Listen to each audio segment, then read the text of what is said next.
The following may contain offensive language, adult humor, and or content that some viewers may find offensive. The views and opinions expressed by any one speaker does not explicitly or necessarily reflect or represent those of Mark Radulich or W2M Network. Please listen with caution, or don't listen at all. In a world fueled by distortion, diabolical growls, and questionable digestive decisions, three brave idiots stand to wade through the steaming pile of metal releases each week. From power rumbling breakdowns to riffs that'll make your intestines cry for mercy. We flush the weak and salute the strong. This is Metal Hammer of Doom, after all. This is the Metal Hammer of Doom Jukebox, after all.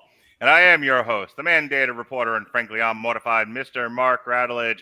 And she's back and better than ever. Ladies and gentlemen, she'll make your booty groove. It's Mik Wanamaker. How are you, madam? Hello, I'm excited to be back. Yay, we're excited to have you back. And down there is Mr. ADHD himself, the Metal Coop, Robert Cooper. How do you do, sir? Am I that bad? We'll see how tonight goes. Okay, I mean, I am that bad. Probably need to get back on that medication, but hey, one day. Thanks, Big Pharma. Hey, Dave. And the kitty. It's Dave. The unofficial mascot of the Metal Hammer of Doom Jukebox is Dave the Cat. Yes. Oh, here I thought it was Jesse's son, Mongo. We have a lot of mascots. Speaking of Jesse, don't fret, kids. He will be joining us shortly. He is delayed for whatever the reasons are. Maybe he's off playing Dragon Age. It is Sunday after all. He'll be with us soon. So anyway, how's everyone doing? Mik, I'll go to you first. What's new in your world? How are things going? We're doing all right. I put some new holes in my face. I see that. Can I? Oh, good look. Right.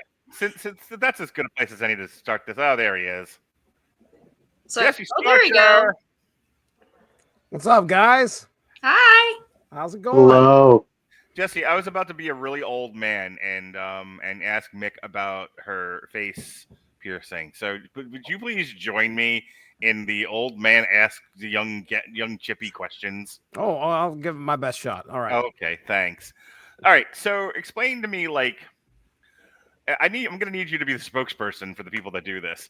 And let me set it up this way. So my daughter, a little ways back, said that she wanted to get her septum pierced, and I said no. I just, you are not allowed to do face piercings until you are out of my house and not under my direct parenting. So I will, out of respect for you, not say exactly what I said to her. That I definitely had some concerted opinions. Tell me about the face piercings. Why do people do this? Why do you do it? I think it's fun. I mean, it feels natural to me. When I got my septum done, my mom made me wait till I was 18. Okay. So for my 18th birthday, my Aunt Margie took me out and got my septum done. Mm-hmm. So that was a fun experience. I've had to wait till I was 18 for almost everything. Sure. That's how my parents were. Tattoos included. Concerts were almost like that until I was like 17 and my dad got free tickets to a show. What was the show? It was Papa Roach, Asking Alexandria, and Bad Wolves. Oh, it's not a bad show. Oh, it is butt rock tabular. Yeah. I'm like, it's fine. And Robert Cooper's like, boo. Look, if she decides to pierce her face after she turns 18, there's nothing like that. I may not like it, but who cares? It's her life. That's what she wants to do. It is certainly more mainstream now than it ever has been. I see a lot of professional people with nose rings, septum rings, all kinds of stuff. So I can't even make the argument over it's not an acceptable look in mainstream. It is now. We've become the Mad Max people. But my argument to her, and I'll open this up to the panel. My argument to her was when the punk started piercing their faces and sticking clothespins in their ears. It was an anti-establishment protest. It was we are the forgotten people. We are part of the malaise. We are the ones not benefiting from this capitalistic free market society, and so we are showing our disgust and our frustration with the system by doing things that are antisocial. That was you're shaking your head. I'm going to give you a chance to respond to that. That was essentially what drove it in the beginning. And then it just, because as all things get co-opted by mainstream culture, and then they just become part of mainstream culture. But for me, I said, not only as your father do I not think that a less than 18-year-old child should pierce the face. I feel like whatever statement you're trying to make has been made. It was made 50 years ago. We're well past making the statement now. Now you're just decorating your face to decorate your face. And I don't see what the point for her. I don't see what the point is. So now that the old and He's got a point for you. And I hear what you're saying, and I'm not telling you what to do, and I'm not saying it's a bad thing. However, that is my standpoint of view on it. I will now cede the floor to the Honorable Miss Wanamaker for a rebuttal, and then the other two can finish digging me out of the hole I dug for myself. I mean, I respect that. Like, I do know that it started in counterculture. Yes. Even way up to, like, I would say when I started getting interested in getting snake bites, I was a teenager. Because I kept seeing stuff online of, like, that's what they're called? Snake bites. Yeah. Okay. They're actually, the actual term is a labrae. Okay. But no one calls them that. But I've wanted them for like years. I was really into the emo culture, so I wanted. It looked cool. That's the whole reason I have tattoos or piercings or anything. It looks cool. Yeah. My mom hates it. She hates it 100%. The first time I got my tattoo, my mother, was like, "But you'll never be buried in a Jewish cemetery now." And I was like, when was that happening? He was like, that's a dark fucking joke that just popped in my head. Let's not put that one in the ether. Continue. Oh no. All right. If you want to hear it. Well, Mother, there are unfortunately a lot of Jewish people that had to have tattoos. I'm sure they're buried there.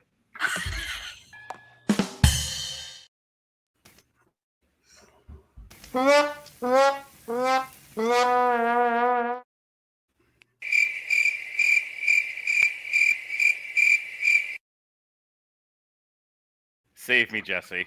Oh, I don't know if I can. I really don't know if I can. Wow. Yeah. So we had a conversation very similar to what you had, Mark, with your daughter. And what was interesting was she wanted her septum pierced, and she was 16 years old. It's so hard to do this because I like and respect Mik and want her to come back, but I have to control so much of my intrinsically dickish personality right now. Okay. Oh God, it's killing me. Please continue. Well, and me personally, I didn't have like that strong of an opinion about it. I feel like you didn't go full John Lithgow like I did. No. I mean, I kind of explained to her, like, okay, look, this is something that's kind of, it is a decision you'd have to make, and you would have to deal with anything that comes about that. Just be prepared, because, you never know what other kids are going to say, what other people are going to say, things like that. That was really the main reason I was like, okay, just make sure it's an informed decision that you are going to make. And she ended up not doing it. When she turned 18, I have the same view. I mean, it's her body, it's her choice, whatever she wants to do in that case. What she did, she got her nose pierced, but it was not a septum piercing. She just got, the side of her nose pierced. And, we were waiting for my mom to freak out. It's more about like, okay, we're waiting for the grandparents to say something, because me and Mindy would really honestly we're not going to have that big of an issue with it. So, she's 20 years old right now. She's still alive, so I don't think it killed her to get her nose pierced. It's definitely. Did she finally get her septum pierced? No, she never did. She never did. She just has a nostril? She just went on the side of her nose. Okay. And I don't know if that was because she just, talked herself out of it, but it definitely wasn't us hounding her and say, no, you can't do it. You can't do it. You can't do it. Don't do it. Don't do it. We had probably 1 or 2 days worth of conversation, and then that was it. But we definitely didn't want to see her, do something like that before, she became an adult. And granted, what's 2 years going to do as far as, but it can do a lot when you're a kid, and she never did it now. So something must have changed in her mind. And that was kind of one of the things that we said was like, if you do this, it's kind of a permanent thing. Are you sure you want to do it? Do you understand what you're doing? And so that was kind of the extent of that, though. I definitely was not like hardline. Oh, you do it. Hit the bricks.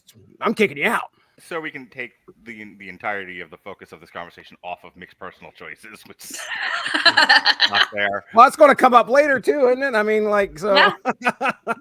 But was there anything, and I'll open this up to everybody, was there anything that either your parents to you or you to your kids, that way we can get everybody involved here, that was wanted and somebody was like dead set against, like not, never, not over my dead body, I completely disapprove, and I'll model this for you.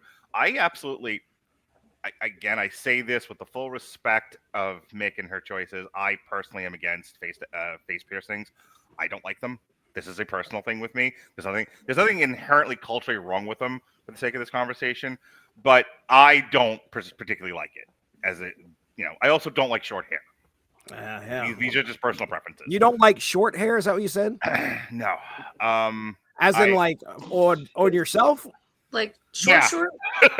I was gonna say, I don't think he had a choice, Jesse. So my daughter, once again, there was a period where she had very long hair because that was again a personal preference of mine. You're my kid. This is the way you're gonna dress. Jonas, short hair, looked like a banker. Literally long hair, long flowing hair. And then she got to it, just like her mother, like, this sucks. It's hot out. We live in Florida. I don't want all this hair anymore. And so she cut it to her shoulders, and that was acceptable to me without, putting her in the high tower next to Rapunzel. That was the compromise. And then within the last couple of years, she's since grown it out, but in the last couple of years, she got her hair really cut short. Like not as quite as short as the way Shake does it now, but pretty short.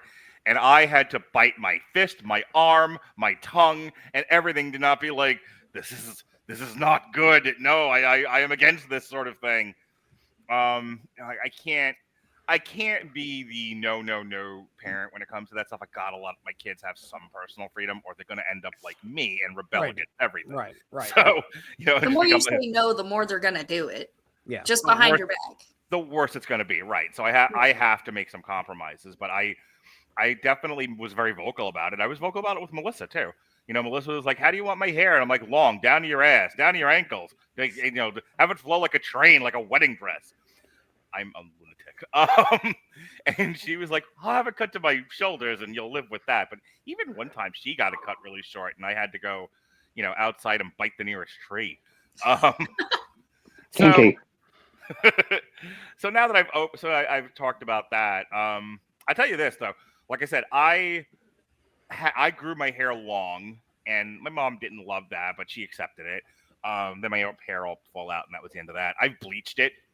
I actually had bleached blonde hair at one point, like Brad Pitt from Fight Club. And I got my first tattoo when I moved to Los Angeles, and I've got like 5 or 6 of them now. Not the least of which was this beauty, because I thought we were going to last forever.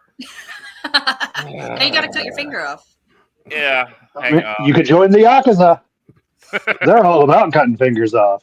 All right. So, what about you, Jesse? I don't really personally have a story about that. I have one about my dad, though, which is kind of like almost the opposite of you. Your dad was like, "Come on, we'll get your dick pierced." Like, no, Paul. No, I don't want to. My He's dad. Like, they're gonna call it Jesse's. They're gonna call it Jesse's ladder by the time we're done. No, Paul, I love the Lord. So my dad liked to grow his hair long, and his mom and his dad really had issues with that. And of course, this was back in, I'm sure, the 60s and maybe early 70s. You look like a hippie, you know? So they constantly on him. And I remember hearing this story and going like, oh man, what a great burn. But they continued to be on him about it. And he finally looked at him. And he's like, look, Jesus had long hair. And I mean, right there, they had to shut up. They couldn't say anything. The dude had him in a vice. So that was kind of the end of that. But and as so for we my went to church the following week, and Jesus had a mohawk and all of the stained glass windows and paintings. Things changed. I don't know what happened. But yeah, I mean, it was for myself growing up. They weren't really on to me about my appearance. It's not like I couldn't stand to have hair around my ears. I have shaved my head since 1999. Now, granted, I was an adult at that time, but you know, Did you rock the full look of high tucked in pants, boots, and the shaved head? There was never, I'll tell you. So now that I'm thinking about it, whenever I turned my cap around backwards, because that was the thing, you know, boy, Grandpa Cy did not have, you know, he didn't have good views on that. I'll tell you that much. I heard about that all the time. You turning your hat backwards? Hey, what are you, one of them hippity hop kids? Turn your hat face forward. You got your hat on backwards. Thanks, Grandpa. I appreciate that. Do you ever want tattoos or anything? No, I'd get them if I really, really wanted to, but I don't have any strong views against them. Yeah, you've never had the urge to do any kind of body art at all. No, I mean, not really. Okay, what you, Coop? Well, I'll say my mom hates my beard and still hates my beard and comments every time that she hates my beard. And I said, but mother, it hides my 32 chins. She doesn't really care, but I'm just saying. Does she know that you're a communist? No, that's the funny part. I'm actually not part of the Communist Party. I'm just tired of being exploited by the capitalists. Anywho, Robert, in solidarity with Mik, is going to show up to the next podcast, bone through his nose. That's co-opting a culture that Vince McMahon would only love. The reason I kept laughing when we mentioned septum piercings, by the way, is I'm imagining there's a meme I saw once that had a girl asleep with a septum piercing and a guy with a 9-volt battery right up to it. And it just said wakey wakey. And every time I see a septum piercing, that's all I can think of. Is like, oh no, now you've made the 9-volt battery your greatest enemy. No. Ouch. You know, I always wanted tattoos, but I've been off and on blood thinners most of my life, so that was kind of can't really get tattoos on blood thinners. And then then it kind of comes to, well, one, I don't know if I can't think of many things that I want on my body for the rest of my life. There's certain things I could definitely think of, but I'm also like, in 10 years, will I still think this is cool? I don't know. And then there's also my... I think that's the thing I've been trying to get across to my kids is, like, you make decisions when you're younger that you regret when you're older. Just be aware of what you're doing. Right. Like, you know, it's like my buddy Nick, who one day I'll get on this podcast, told me if he didn't get a tattoo by 30, he wasn't going to do it. But if anything, he was going to get the Fallen Angel from the Black Sabbath album covers as a tattoo, because just how much it means to him. But I mean, also for me, it also comes back into my everybody does it, so it's not cool anymore thing. Kind of like I resisted getting the fade haircut because every white motherfucker I've ever met gets it. But damn, does it look good on me. But tattoos are now very, very in, which is great. I see a goth girl with a thigh tattoo, and I literally have to be mopped off the floor. That's just my thing. He's just giving her his ATM card. Yeah, I mean, hey, that happened the first time. Fortunately, now I just don't have any ATM to give. Hey, Coop, I have a thigh tattoo. Ooh. Oh boy, hang on. How much money?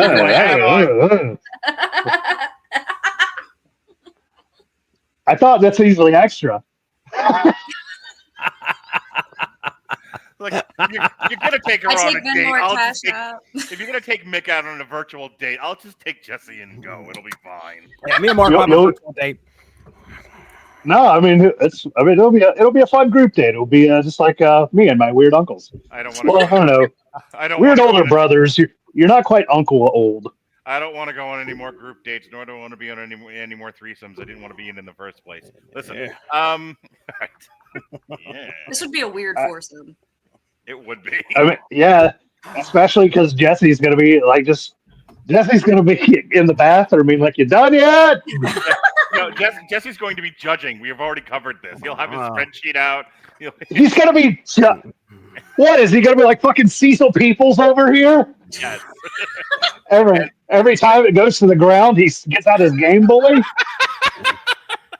That's an MMA joke, everybody. I was going to say, You like that? You didn't see that one coming, did you, Mark? Dick. Listen, all right. I'm gonna give Mik the final word here because this was the most like having to walk a tightrope conversation I've had to do ever. So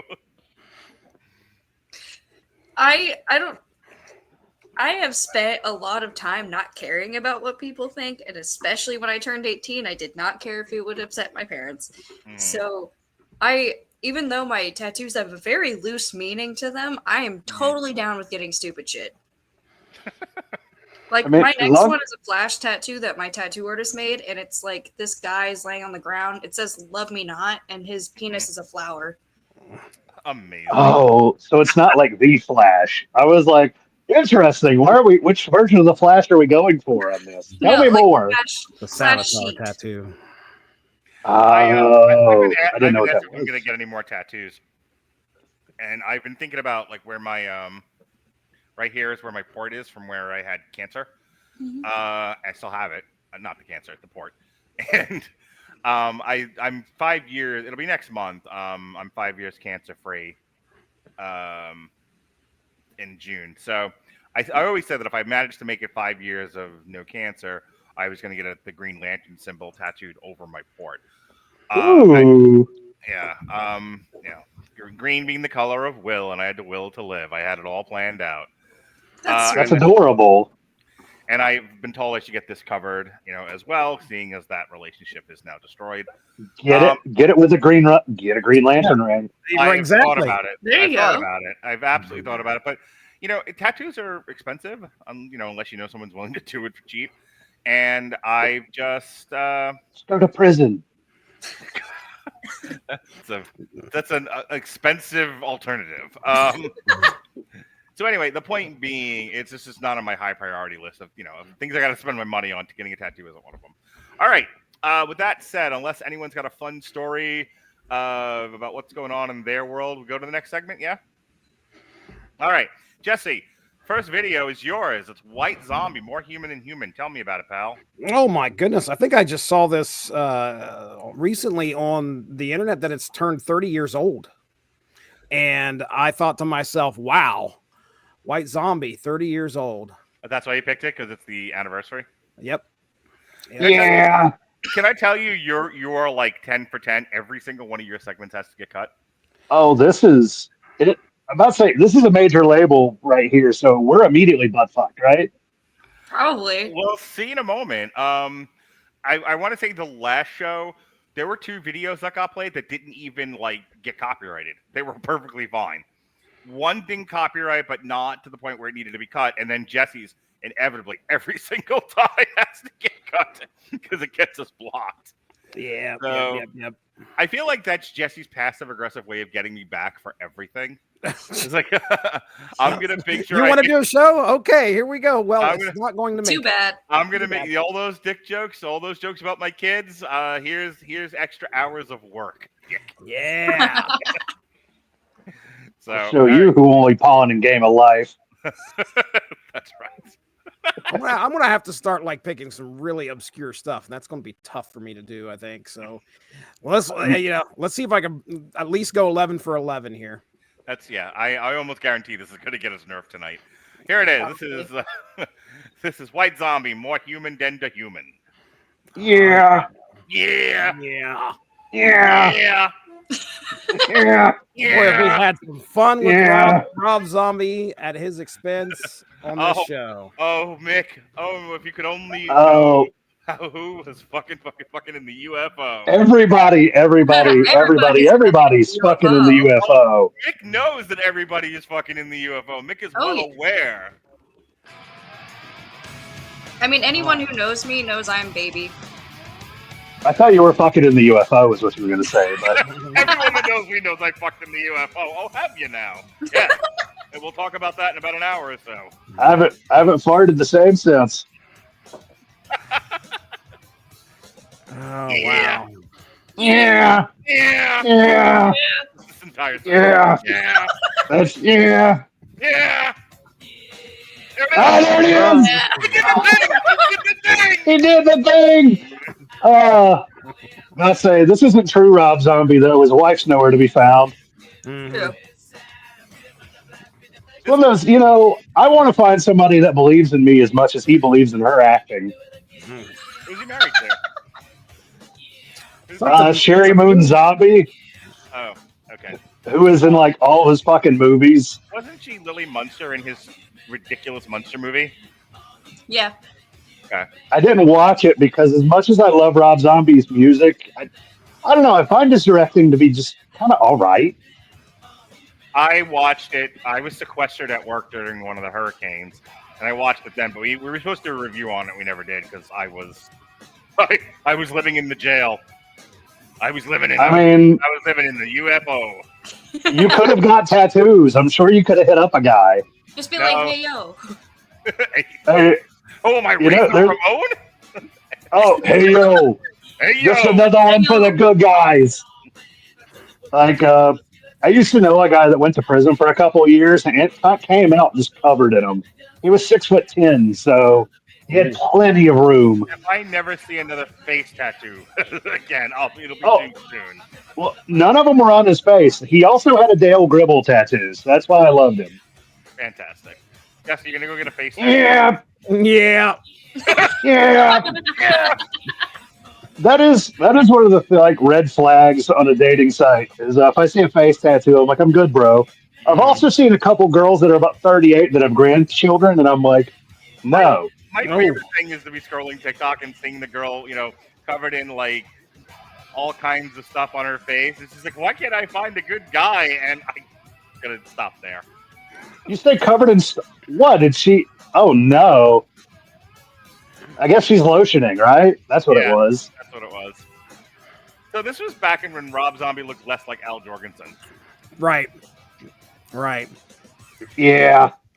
This has got to be top 3, if not one of the most popular Rob Zombie songs. Yeah. White Zombie. I would say Thunder Kiss 65 is the most popular. Right. Probably a close second. Yeah. Thunder Kiss. I love Supercharger Heaven's a good one. Yep. Yeah. And then we've got everybody's favorite song, or as my stepdad used to call it, the Witches and the Bitches song, Dragula. He's like, Robert, play that song with the witches and the bitches. I was like, of course, George, anything for you. Can we draw a distinction between Rob Zombie and White Zombie? That is a Rob Zombie song. No, I mean, yes, and there is a big difference. But to your layman, they don't give a fuck. No. They're just like, I don't know, it's got that guy with the dreadlocks. What's his name? Al Jorgensen?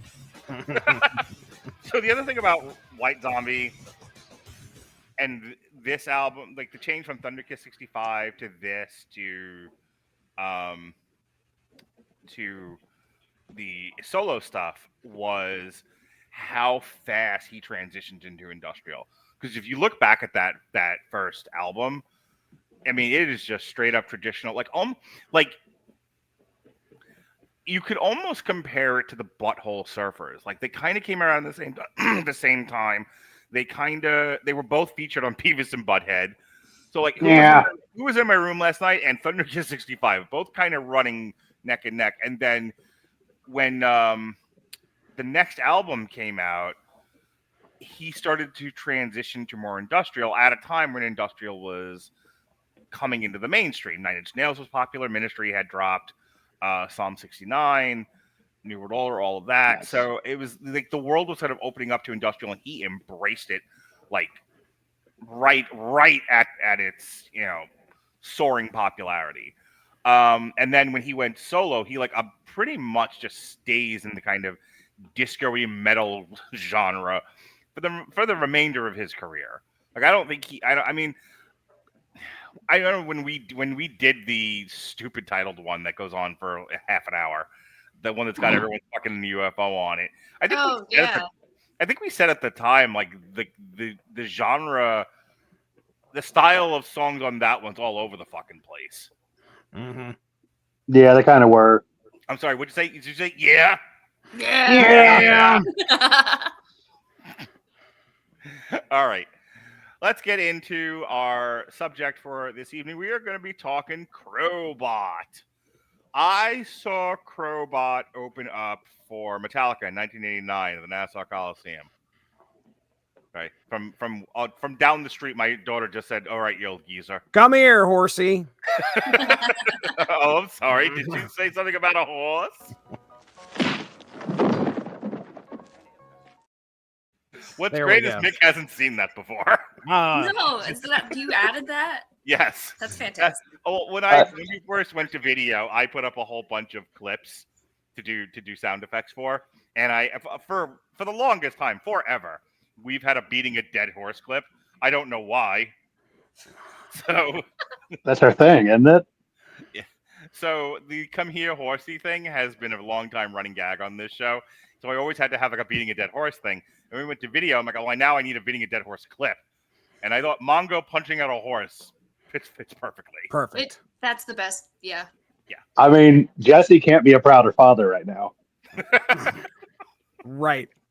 Stop bullying his child. I mean, the kid's like, I don't know, like 7'8", like 250. He's dominating the boards. What do you want from me? That's right. That's right. He's Bryant Reeves 2.0. I saw Crobot open up for Necrogoblicon and Guar back in the October of 2022, I believe it was. And the singer popped out of like an egg or something. I don't really remember why or what he was doing. It's the gobbledygooker. Yeah, you come out of the Mean box, Gene was you're there. over. Crazy. They were fucking doing. Half the crowd left. I'm kidding. It's a Necrogoblicon and Guar show. That's what they want. That was the best tour too. It was a good show. But I'd never seen Crobot before that, and so the singer is like if AI generated a stereotypical rock star singer. The guy came out in like snakeskin pants.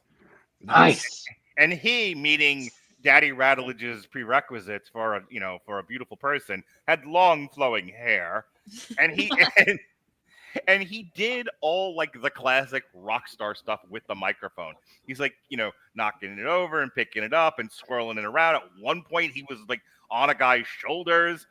I hadn't seen anything like this pure, intentionally rock and roll in a long time. Like, this guy could teach a masterclass in showmanship.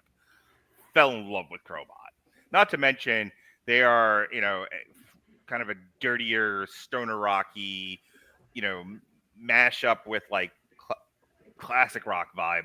So it's really like my kind of music. And then I heard, we're going to hear this in a little bit, the video for Low Life, they played the song Low Life. Instantly became one of my favorite songs of all time, if not definitely my favorite song by the band. Low Life is like my shit. So this, and I had ChatGPT help me with this. Oh, beautiful. This is the brief and lovely history of Crobot. These guys are out of Pottsville, Pennsylvania, and they've been slinging down in dirty funk metal riffs since around 2011. Think Clutch meets Wolfmother with a little Sabbath grease rubbed on top. The brothers Figueroa, Jake on bass, Paul on drums, helped flesh out the sound early on, but frontman Brandon Yeagley and guitarist Chris Bishop have always been the beating heart of this thing. They broke big with Something Supernatural in 2014, toured like hell, and built a rep for live shows that felt like a sweaty, beer-soaked revival. Welcome to Fat City, my second favorite song by this band. Welcome to Fat City! Followed in 2016, more polished, more radio rock, but still plenty of fuzz and swagger.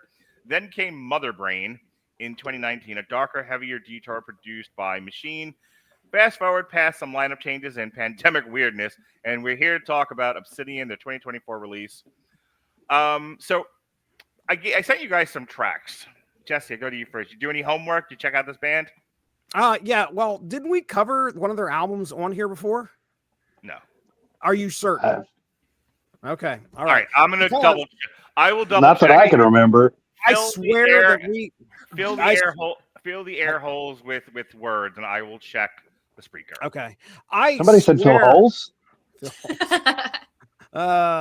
Mother Brain, I feel like it was either Mother Brain or Fat City, one or the other. 2016 would have been, Coop, you would have been around, and then you went on a little bit of a hiatus for a couple of years. So I don't know. I got chained up like a slave lady at Jabba the Hutt. Hiatus is what I'll call it. And then Mother Brain hits 2019. Both of these albums I've listened to quite a bit. So I feel like we covered one of them at one point, and that's what kind of turned me on to them. So as far as their sound, I love the way that they sound, and I think most of Mother Brain I really loved. I don't know if I've ventured into anything else outside of Fat City or Mother Brain though. To answer your question, we've never reviewed an album, but I may have talked about them or played something because when I look up Crobot I looked it up in Spreaker and there was nothing. When I look it up on YouTube, it brings up Metal Hammer Jukebox Steel Panther on the Prowl review. Oh, so maybe we mentioned it and that's in the transcript or something. Yeah. Okay. Well, either way, I mean, I love the way that these guys sound. I enjoyed Fat City's a good one. Low Life is one. Maybe we did a jukebox on Low Life or something. I just feel like that's like their most popular just song. Making shit up now. I don't purposely go out and listen to other albums that we haven't usually covered most of the time. But I mean, I've dabbled, but I don't understand how these guys wouldn't have come up in a conversation that we had. So I probably talk about them in some way. Well, Low Life is definitely something you've mentioned in the past. I know that for sure. So that is a fact. That is a fact. But yeah, other than that, I was excited to hear that they had a new album. So, but that's kind of my history right there. Mik, did you get into this band at all before the show tonight?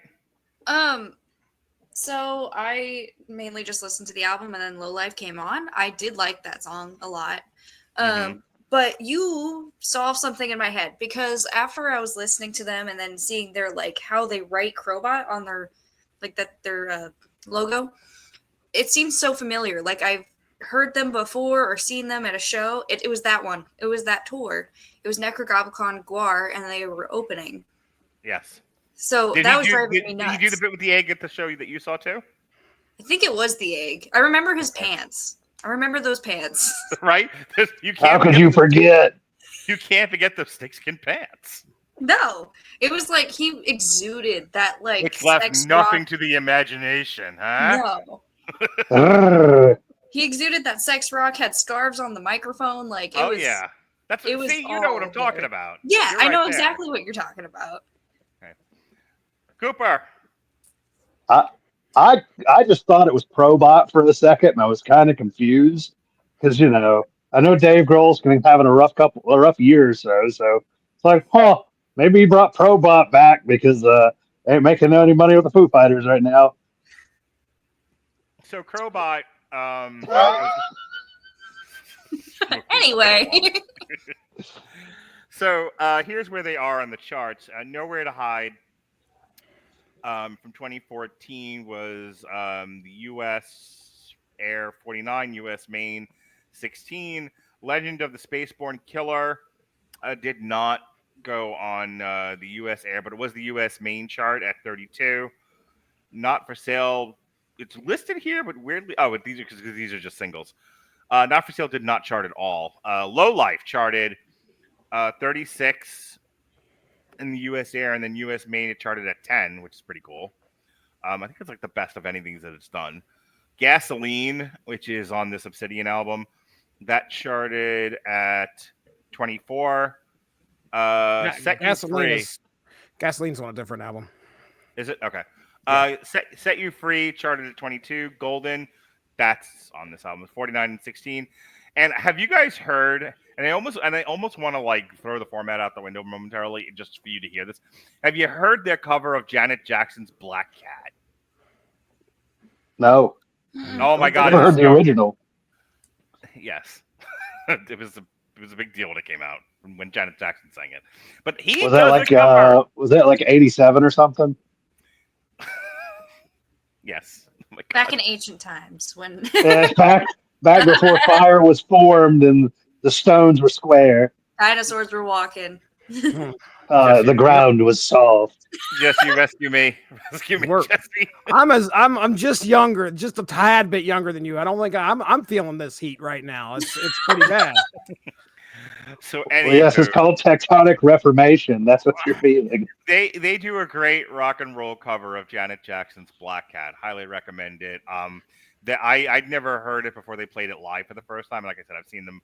I saw them headline their own show. Not a lot of not well attended. Not at least not here in Tampa. But I was there. I saw them. I thought they were great. And then they were at Rockville last year. They were one of the early bands on like day 3, I think it was. I think they played the same stage as Clutch. And then I think I have tickets to see them again sometime soon. But yeah, their cover of Black Cat always gets people up and moving. It's so good. Highly recommend it. But we're gonna hear unless you guys got anything about the history of Crobot. We're gonna get into the next song here. Let's kind of move this right along. So this is the aforementioned Lowlight. Didn't Five Finger Death Punch have a song called Low On Light? men or on women too? Yes. Oh yeah. Okay, yeah, I had to deal with that with my grandma the You other can day. rock that. Oh, that's I sexy. could've- That's the sexiest thing you've ever done on here. Oh damn, Mark's got to go excuse himself. That was your show tonight. Oh, Mik got mutton chops. I had a part of me revealed that I never knew existed. Alrighty.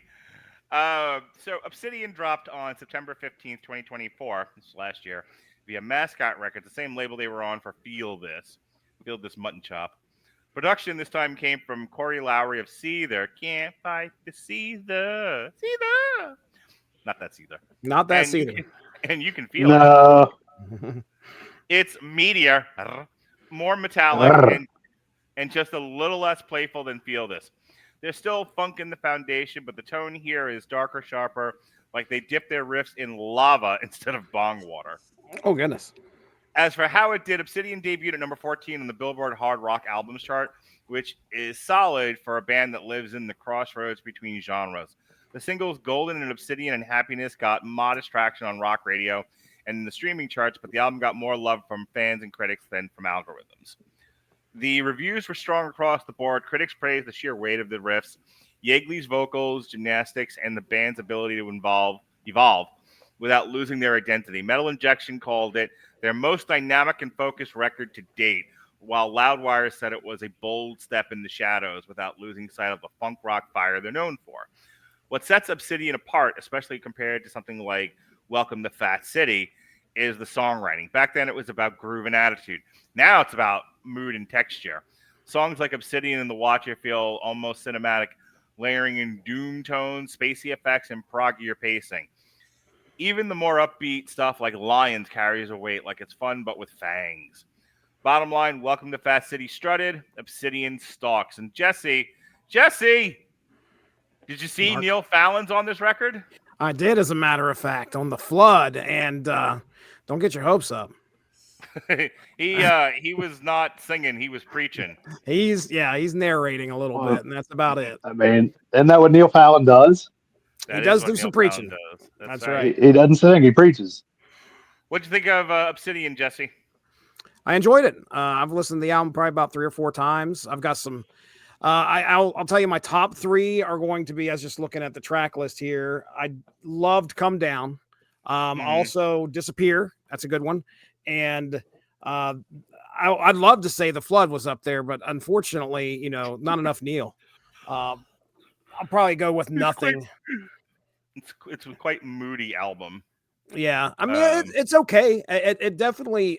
I don't think it's as enjoyable for me as Fat City or Mother Brain were, but there are still some good songs I on here. 100% agree with that.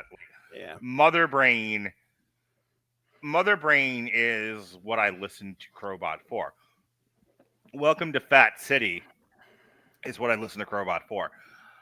I'm actually a little disappointed by Obsidian. It's not a bad record. Not a bad record, but do you remember Jesse Starcher, where we went through kind of like a slew of Metal Hammer of Doom reviews where I was all excited for an album and it wasn't what I wasn't bad. It just wasn't what I wanted out of that particular band. Like it was like one week after another. Like one wonder why we don't do this anymore.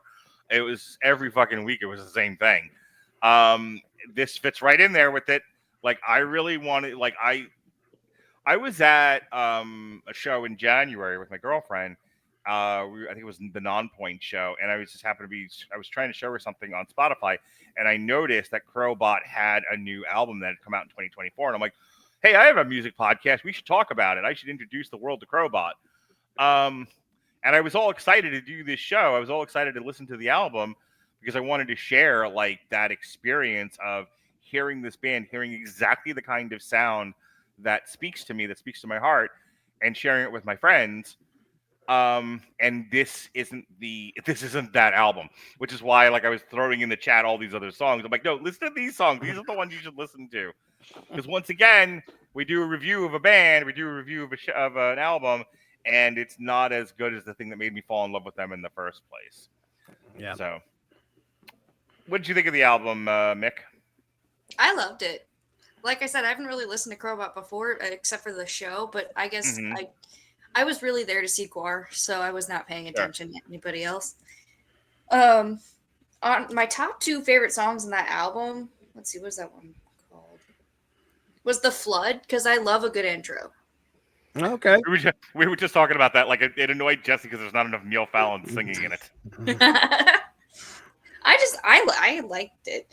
And then the other one was Metal. That was such a fun song. Yeah, that's fun. Like that fits right in with it should be our theme song. I liked God, what's the first track on here? Obsidian. Yeah, that's a good one. I think they released 2 videos for this, and they almost went with a different one than the one I picked. Might have been Golden.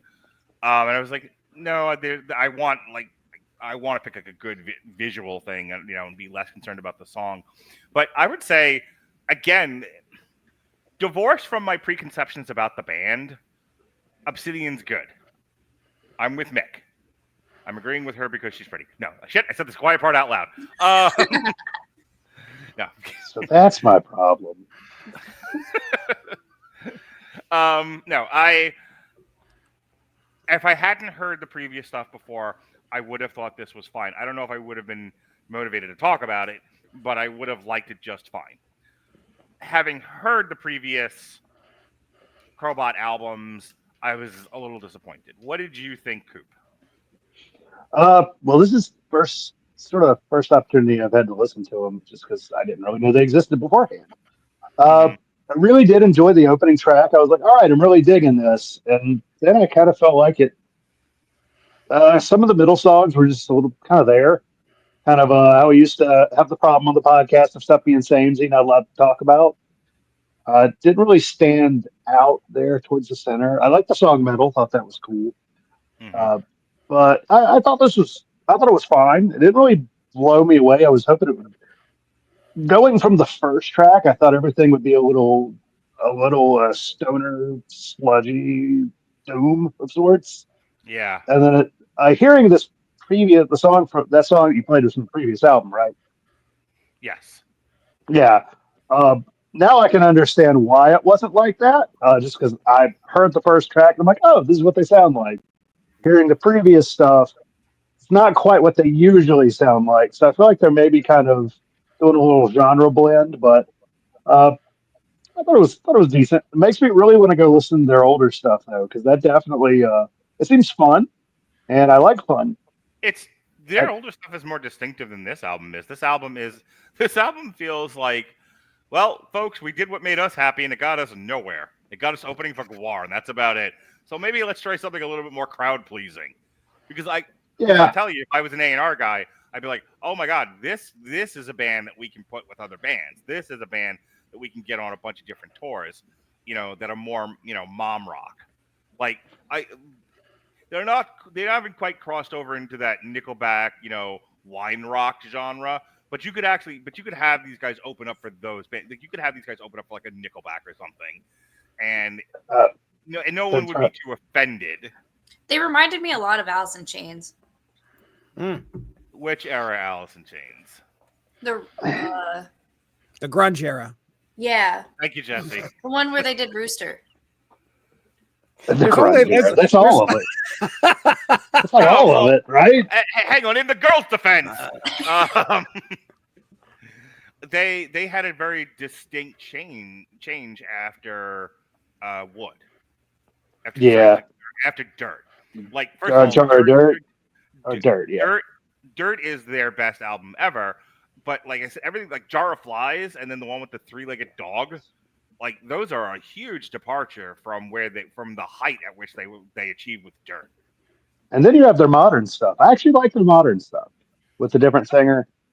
I think I maybe have listened to it on Spotify. I think there may have been a time where I had tickets to an Alice in Chains show and it got canceled due to hurricanes or something. Really? Do you remember? Do you remember we covered Rainier Fog and that was like the one that they like struck us because that's right. I do remember that we reviewed it and then we had to take it down because we got DMCA'd. Right. Yeah. Jesse. No wonder you can't remember them. Jesse, idea for a Suna song. We need a working for the MCA parody called something like getting DMCA. Getting DMCA. I was thinking of a YMCA pair.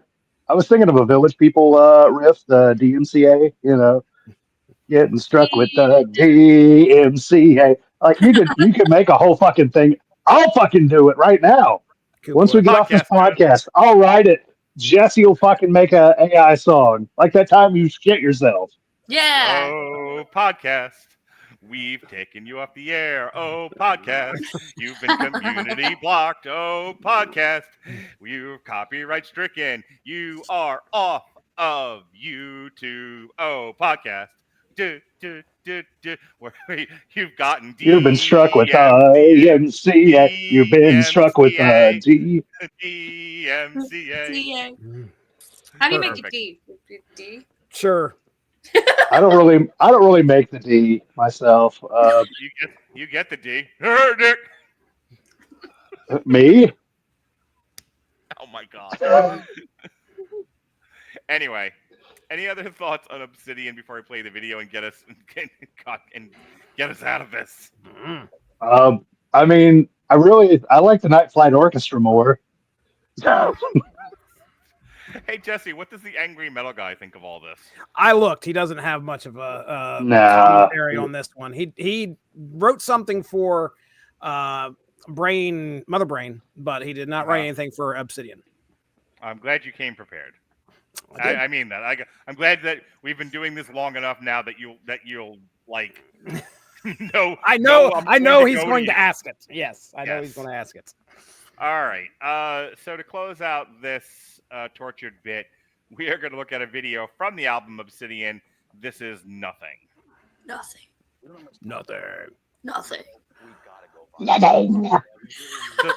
It seems like one of my pre-show fucking conversations. Like, come on, guys, we got 2 views on YouTube. Let's figure out a way to get popular. There actually is an album I want us to cover because at least somebody will pay attention to it. We'll do some Sleep Token. The girls love Sleep Token. Okay. I've never listened to Sleep Token. Oh God, I don't think he ever told us. No. Jesse, I know you don't believe in narwhals, but do you believe in Bigfoot? Bigfoot. My goodness. Wait. We got the Grass Man down here, or the Grass Man of Ohio, if I remember correctly. Wait, are narwhals a mythical creature? I thought they were an actual thing. Narwhals are totally real. Oh, no, here we go. I'm asking honestly. I didn't know they were like a jackalope or something. I thought it was a real fucking thing. It is totally real. It's an elf. The joke is... fuck me. I did not know that they were real, and I thought they were mythical up to about, 3 or 4 years ago when we did a commentary live and a narwhal show. What were we watching? It was gosh, I can't remember when the narwhal showed up, but I was like, that is those things aren't real, right? So it's one of those ones I've never lived down. So yes, they are indeed real. Oh. Nick, you ever do that? You ever make a man, talk with his mouth by pulling on his beard? Absolutely. If for any I believe volunteers, let me know. Bigfoot is not one thing. I think Bigfoot's a species, and that's why there's so many different sightings all across the world. So you got the Yeti, The Yeti. Bigfoot. Right. I mean, It's all one creature. like the Wendigo, same thing. Yeah. I think Sasquatches are people. That You think just they're people? They just haven't shaved. And they're all Okay. living in the woods, and they're like mostly drunk. Okay. They make their own moonshine. I don't know about that because they're always seen as like 8 feet tall. Quick poll. Oh yeah, if you're drunk and they're tall. Mark Radulich, have you seen Harry and the Hendersons? Years ago, many years ago. I haven't. Oh my god, that's been a been while. so long. I forgot about that movie until just now. Yeah, I I've probably guess seen it once. our second Lithgow reference, I guess, because Lithgow was in that one too. Yes. I like when they cut to the band playing, and it's like a shot of just one guy playing guitar, and the camera goes right up his crotch. There's a tasteful shot of his pelvic thrust. I like this music video. It looks really fun. Like Yeah. they're It's- definitely having fun. Like this is definitely how much fun you could have in the Appalachians. Yeah. You ever do that with your friends, Jesse? You ever run around the Appalachians chasing Bigfoot? Can't say that I have. Cannot say, Appalachian. no. We do have. That would I involve do leaving know- the house, right? Yes, indeed. It involves the woods too, which is all right because it's a little bit isolated, but not my basement. So That's where you get murdered. In basements. No. I don't know. I've been in in. the woods. The woods in Appalachia. Well, yeah. I mean, who's going to be there to hear you scream? Certainly not FEMA. Political jokes. What Hey, can I say? I didn't say they were good. I was just amused.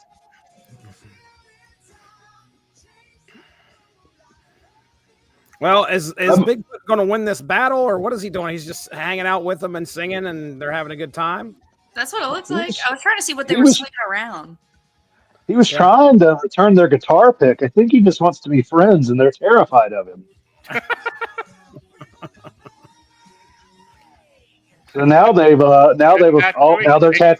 See, Mark, you just have to go out to the Appalachians with Bigfoot. You'll get your tattoo. Yeah.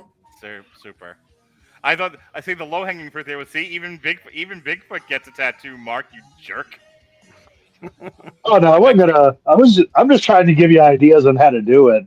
I ain't trying to drag you through the mud. Next thing, Bigfoot's getting a fucking septum ring, and it's attached to his nipple ring. By the way, have you speaking of nipple rings, have you seen Final Destination yet, Mick? Yes, I watched it last night. I'm so ready for the. Oh my god, the MRI scene. Oh my god. I have. I'm putting two and two. I have together. this. I have these, and I have Yeah. these. Yeah. So Jesse got very uncomfortable. no, She's like, I'll just let the cancer kill me. I'm not getting an MRI. Like- Fuck that. no, I'm never getting an MRI ever. I mean, you could just take them out, right? Isn't that how that works? No, most people Yeah, think you but have like, to what leave if in. what if the machine turns on sporadically and then I'm fucked? Well, that's why you Yes. take them What, out. what if Death, who's pissed off in this entire movie, just has to set up an elaborate way to kill somebody, to where a clipboard falls, and and an MRI machine in a hospital is left alone for that long. That was the only death in the whole movie that I was like actually cringing. Oof. I will tell you. I will talk about it tomorrow at length. This is not the time nor the place. But Right, I will tell you tomorrow. The barbecue. I got up and left. I straight got up and fucking left. Mark has a weak stomach. It's been documented on this show that he has not the strongest. Although it seems like you certain things. That's for sure. I'm really surprised some of these movies that you actually watch and talk about because of your. I am a professional. Your constitution. There you go. Thank you, Coop. Yeah. Here's what I don't handle well. I don't handle chewing glass. Okay. Have anyone here seen, besides me, seen the last Evil Dead movie, Evil Dead Rise? Oh yeah, where she not that one. I remember the one from what 2017, 16? I didn't see the last one now. No, no. The Evil Dead Rise was 2023, I think it was. Yeah, I didn't see that one. It had to have been 2023 because I took Kelsey. You remember Kelsey, don't you, Jesse? As a matter of fact, I do. She's not our national nightmare. Who, by the way, she took that like a champ. That was I'm fantastic. sure she did. I love that. So no, Kelsey was not our national nightmare. Kelsey, she was the blonde, right? Red hair, freckles, yeah. But okay, all right. I went with her to go see Evil Dead Rise, and nearly vomited on her. I can't deal with the chewing glass. Weak. He is. It's funny. We watched some videos that's made him like, you hear him gagging in the video. It's hilarious. It's funny. I used to work with a guy whose constitution was so weak.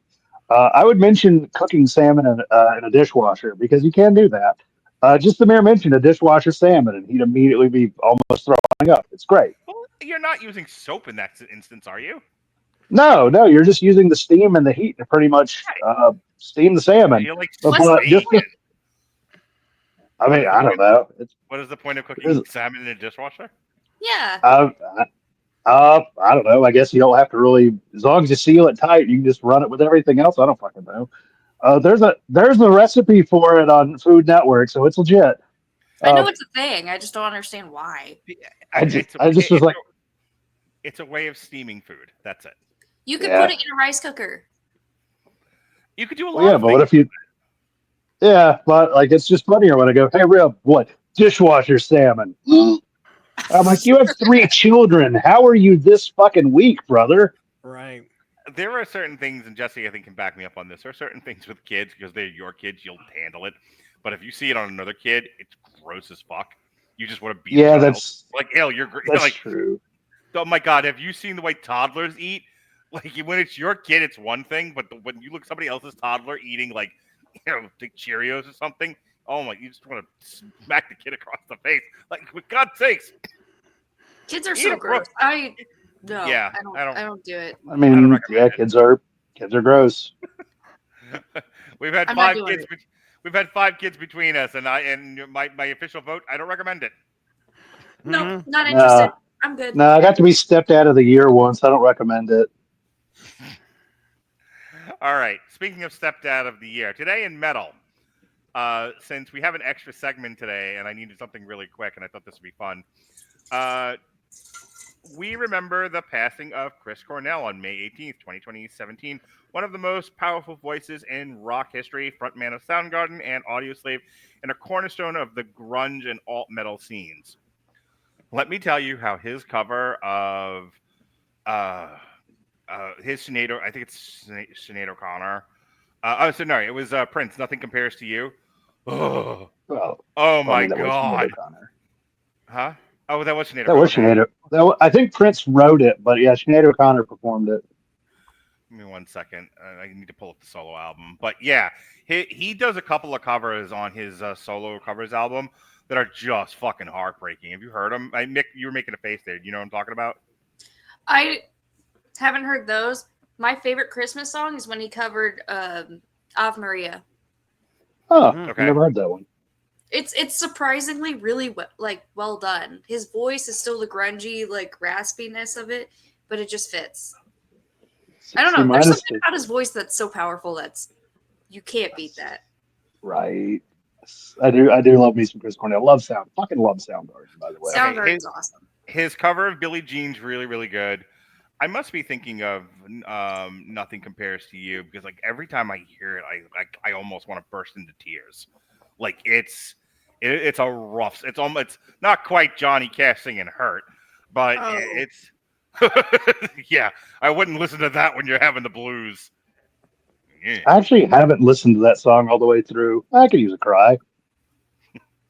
Yeah, if you feel like crying, do it. I don't have a choice. Oh my God. I don't feel like crying, but sometimes you just can't help it.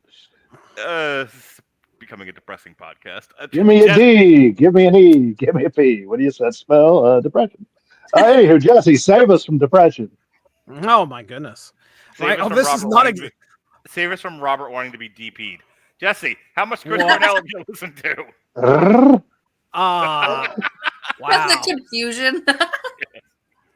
So okay, Temple of the Dog.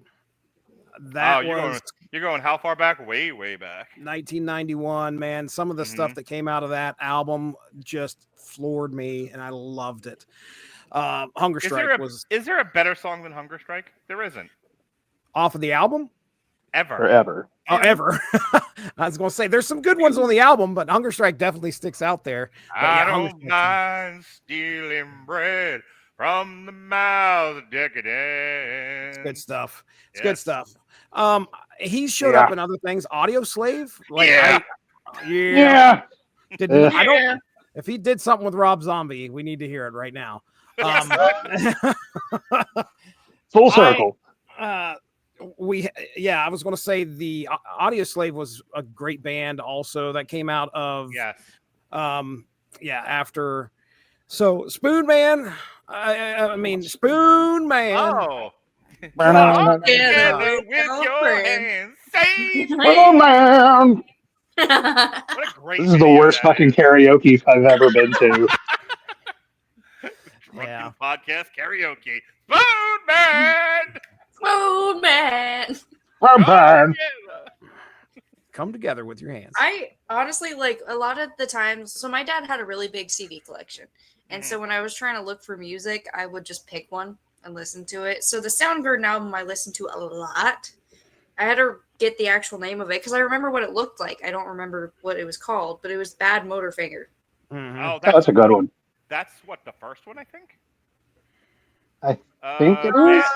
Sorry, that's the third one. That's the one everyone. Oh, really? Yeah, that's the one that got them noticed because it's Super Unknown that has Black Hole Sun on it. And that's the one that. Yeah. It's 1991. So Mick, I would never tell you what to do with your face or body because it's not my job. But I will tell you what to do with your ears. Okay, and you need to put Down on the Upside in your ears. When this podcast is over, go listen to the Soundgarden's Down on the Upside. Let me tell you something. Yeah, so many good bangers on this one. Fucking Ty Cobb, I'm Here to Fuck You Up. Oh boy, what a great song. Blow Up the Outside World is one of my favorites of all time. I added it to my library. Yeah, I'm not like I know I do a lot of bullshit, but I highly recommend because Down on the Upside was the follow-up to Super Unknown. But for a lot of people, there's nothing better than Black Hole Sun. That was it with Soundgarden for them. Like they couldn't get past Black Hole Sun. But there's so many good songs on Down on the Upside. Like Blow Up, like I said, if nothing else, Ty Cobb and Blow Up the Outside World should be on repeat. Man, how many songs on that album? I'm looking at Super Unknown. I think I'm looking at Super Unknown because there's a ton on that album that I've heard just on the radio. Fell on Black Days. That's a good one. Yeah. Dude, hang on. Super Unknown, right? Spin, top 20 album of 1994, top 90 album of the 90s. Let me go back. 17 on the top 20 albums of 1994, 70 on the top 90 albums of the 90s, 90 on the top 125 albums of the last 25 years. Rolling Stone, third best album of 1994. 335th of the 500 greatest albums of all time. 38 on the 100 greatest albums of the 90s. And the angry metal guy thinks it's okay. I'm sure he does. I'm sure he doesn't hate it. Do we actually have proof of that, or was that just a joke? Making a joke. It was. Oh, okay. I was like, maybe they did it in memoriam for all I know. It was it peaked number 1 on the following charts: Australia albums, Australia alternative albums, Canadian albums, New Zealand, the U.S. Billboard Top 200, and the U.S. Cashbox album charts. I mean, it is by far one of the best well-received albums of all time, if nothing else. Chris Cornell, I want to go back a second. So list of awards. Like, I have an entire section dedicated to Today in Metal, and all we're talking about is Chris Cornell. All right, so he was nominated for Best New for Foreign New Act at the Gaffer Awards in 1999, for Foreign Singer of the Year in 2006. Spoon Man won Best Metal Performance at the Grammys in 1995. It also, Black Hole Sun won the Best Hard Rock Performance in 1995 at the Grammys. And When Bad Does Good won Best Rock Performance at the Grammys in 2019. He was nominated for a Golden Globe in 2012 for The Keeper from Machine Gun Preacher. And Black Hole Sun won an MTV Music Awards. No shit. So, yeah, this guy is Chris Cornell is one of the best voices in rock, and he's a big part of modern rock history. It when I think of Chris Cornell, I also think of Chester Bennington, because it's like right after, like within a couple months. Within a couple months. Oh, I wasn't even doing that one. That was okay. I wasn't going for that at that time. Memorialized in the great words of Rob Zombie. Yeah. Yeah. That's how they both want to be remembered right there. Yeah. Honestly, he would not be mad about it. Probably not. But yeah, we lost him July of 2017. So it's like, I remember that being a back-to-back gut punch in 2017, going, man. And both of them died of suicide, correct? Yes. Yeah. That's sad. That'll probably get us flagged. I probably shouldn't have said that. I was about to say, yep, you didn't say unlife. So there we go. Now we're canceled. Thanks, YouTube. Go to hell. Alrighty. Moving on.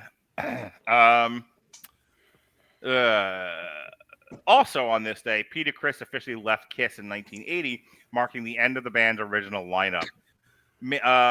So, interesting conversation that occurred with my kids. I want to get your guys' opinion on this. So, my daughter has been talking to me about all the girls she goes to school with. She's in 8th grade. She's about to go into high school. She has a friend who apparently decided that metal, and Mick, you'll get a kick out of this because you're a young girl. You're not quite 14, but you're young. You're closer to 14 than he is. You're closer to 14 than anyone on this podcast. So very true. I remember being 14. So. Oh, you went from like 8 to 40? Yeah, pretty much. Yeah. Okay. Yeah. Hey, Mick, how was your podcast with the 3 old men? Every time they said, yeah, I took a drink off camera. I'm going to need to go to the hospital. Just realized when I was pouring my other drink that y'all can perfectly see what I'm drinking. Uh-oh, look out. I couldn't tell what it was, so I have no idea. My friend Jack. So anyway. I've heard of him. Oh, you got the Apple one? Nice. We were at dinner the other night, and my daughter goes, I really wanted like a special mixed drink because we were at a place at a bar, and I'm like, just ask for a virgin something. In fact, as a matter of fact, tell him I sent you. Go to the bar and ask him for a virgin Jack and Coke, and see how fast the bartender dispatches you with a glass. Anyway, speaking of my daughter, so she was talking about her friend who thinks hard rock and heavy metal started with Alice Cooper. True story. And that's my grandma right there. Yeah. And she's doing this entire presentation about the history of rock, and she's like starting for some odd reason with Kiss. And she's like, and so she's telling me, she's gone kind of secondhand telling me about this report that she's doing. And she's like, and Kiss wore corpse paint. And I stopped the car, and I made her get out. And I said, as you should have. And I said, she didn't know any better. Neither does this kid, apparently. No, it's not. She doesn't know corpse paint, but that's okay. She tried. The best was she asked me, she was like, did you ever do corpse paint? And I'm like, no, Lily, I don't dress up. What are you, crazy? I did corpse paint once. I'll bet you did. Have I done it yet? I can't remember. You've come with your face painted, but again, painting your face and corpse paint are not the same thing, which was the Right. point that I was trying to make. I say corpse paint. That's a good. I can appreciate that. By the definition of any time you paint your face as corpse paint, the Ultimate Warrior wore corpse paint. Well, no, I mean, Kiss did their style, if I'm not mistaken, in a Kabuki style of paint, right? If I remember correctly, they definitely weren't stealing it from black metal. Their music precedes black metal by several It wasn't. years. Yeah, that's like 20 years earlier. So, If anything, they'd already taken the paint off. I was going to say, if anything, Dimmu Borgir stole from them, not the other way around. If we ever do black metal, I'll do corpse paint, but like otherwise, it's not necessary. I mean, I've got a black metal song as my song of the week, by the way. I did see that, and the watchers will figure that out later. If you come on here in corpse paint, I'm coming on as the Ultimate Warrior, with no shirt, with no shirt on, and just shaking ropes. Jesse's good. That sounds quite kinky, actually. I support it. I totally support Hogan. Hulk Hogan, brother. I used to have a guy showed up in 10th grade, baked off his ass on Benadryl, and would just do fucking Ultimate Warrior promos in the back corner of psychology class. That's fantastic. Jesse, Wow. what are you going to paint your face up? Little kitty cat running the sheet? Yeah, that's what I was shooting for. Do the nose, the little whiskers. You can be Peter Chris. There we go. We're bringing it back. We're bringing it back. Yes. Very good. Oh, I have a callback. I'll do Sherry Mood Zombie and Lords of Salem.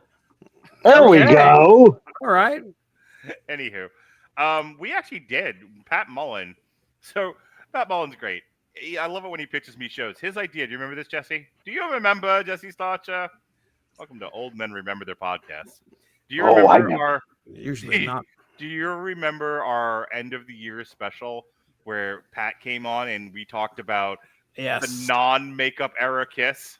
I do. As a matter of fact. Fucking disco era. I am the party. I'm not a fan of Kiss of any era. I remember being on that show, and I think you booed me then. Because I do not want to rock and roll all night and party every day, Jesse. It's just overplayed. By who? By Spot. Not anybody anymore. Everywhere. I'm kind of with Jesse, but at the same time, I respect what they've done. Yeah, I mean, you can't deny what they have accomplished. But look, they're great businessmen. I am not. I just about any Kiss song, I could take it or leave it. I'm not a fan. I saw them in 2022, and they were still kicking. So I'm like impressed with like how far they've gotten. Well, I mean, again, Gene Simmons still went on the zip line thing. Mm-hmm. I'm sure the Demon Dale tour board really loves Kiss. I'm looking for something. Keep talking. I'm trying to find something. Well, I was going to say. Go ahead. I was just going to say I don't remember much of the podcast, but I remember being there with Pat and Mark at the same time talking Kiss. I endured a few Kiss albums, I believe. And again, like I said, come away with it more of an appreciation for what they've done. But as far as a taste for myself, I don't like them. Go ahead, Coop. I was just gonna say I like Kiss in bits and pieces. Like there probably would be a time probably like 10 years ago I'd have really been tired of hearing Kiss, but honestly I just don't hear that much of them anymore. I can join the occasional Kiss or a good Kiss cover. Death has a really good cover of God of Thunder, by the way. Fucking amazing. This is a really random comment, but there was one year on Halloween when I was like 13 that I dressed up as FBI Special Agent Gene Simmons because I was wearing an FBI sweatshirt, and then painted my face like Gene Simmons. That tickles the shit out of me. It was funny. I did it for there was a costume parade at school, and so that's what I did. So my friends from high school, Gary Foster, Mike Curley, and I don't remember who else was in the band, but they did a band called Scary German Guy, which was named after a guy that we would see at the clubs who typically wore a kilt, and he had his hair in a top knot, and he was like 6 foot something, and he looked like he could beat you to fucking death. And he would do it by industrial dancing. That's how he would. That was his superpower. Oh my god! Big, strong, industrial dancing, kilt wearing motherfucker. That's who he was. And We did not know his name, so he was scary German guy. Go ahead, Mick. I would have been his best friend. Yeah. That's someone I would walk up to. You would have crawled onto his shoulder like a parrot, and Absolutely. that's where you would have lived. That's the people I want to talk to. Yeah. So well, not to mention, if somebody ever tries to beat your ass, there you go. You got scary German guy. Yeah, he'll fucking knee lift you into the stratosphere.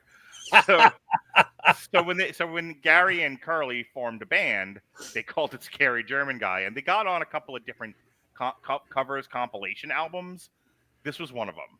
So you're sitting here, Jesse, with your fucking mouth talking about how Kiss is overplayed, too much Kiss out there. I don't like it. I don't like music. Here, this is such a dick. This is Shout It Out Loud to Kiss cover by Scary German Guy.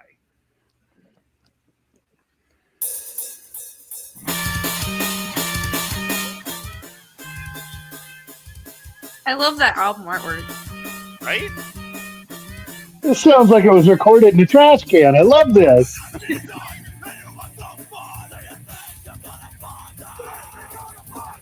at that double bass.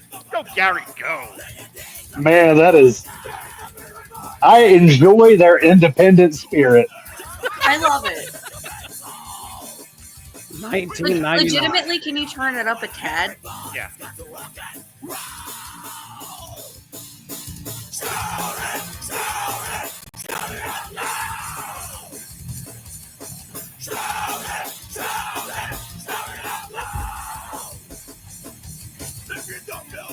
Wouldn't it be funny if this is what gets us nerfed? Yeah, gotta I'm sure Scary German Guy has lawyers at their Curly's gonna show up to my fucking house. It's been a long time, Radulich. And you're like, Curly, how you doing, brother? Are you still the original Green Day fan, Mike Curly?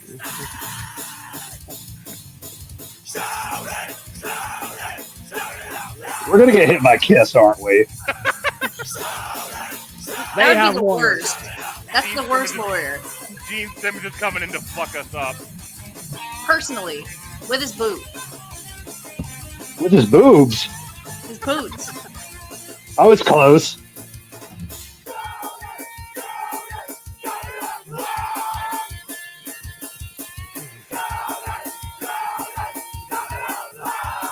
Kiss peaked for me on the Bill and Ted's Bogus Journey soundtrack.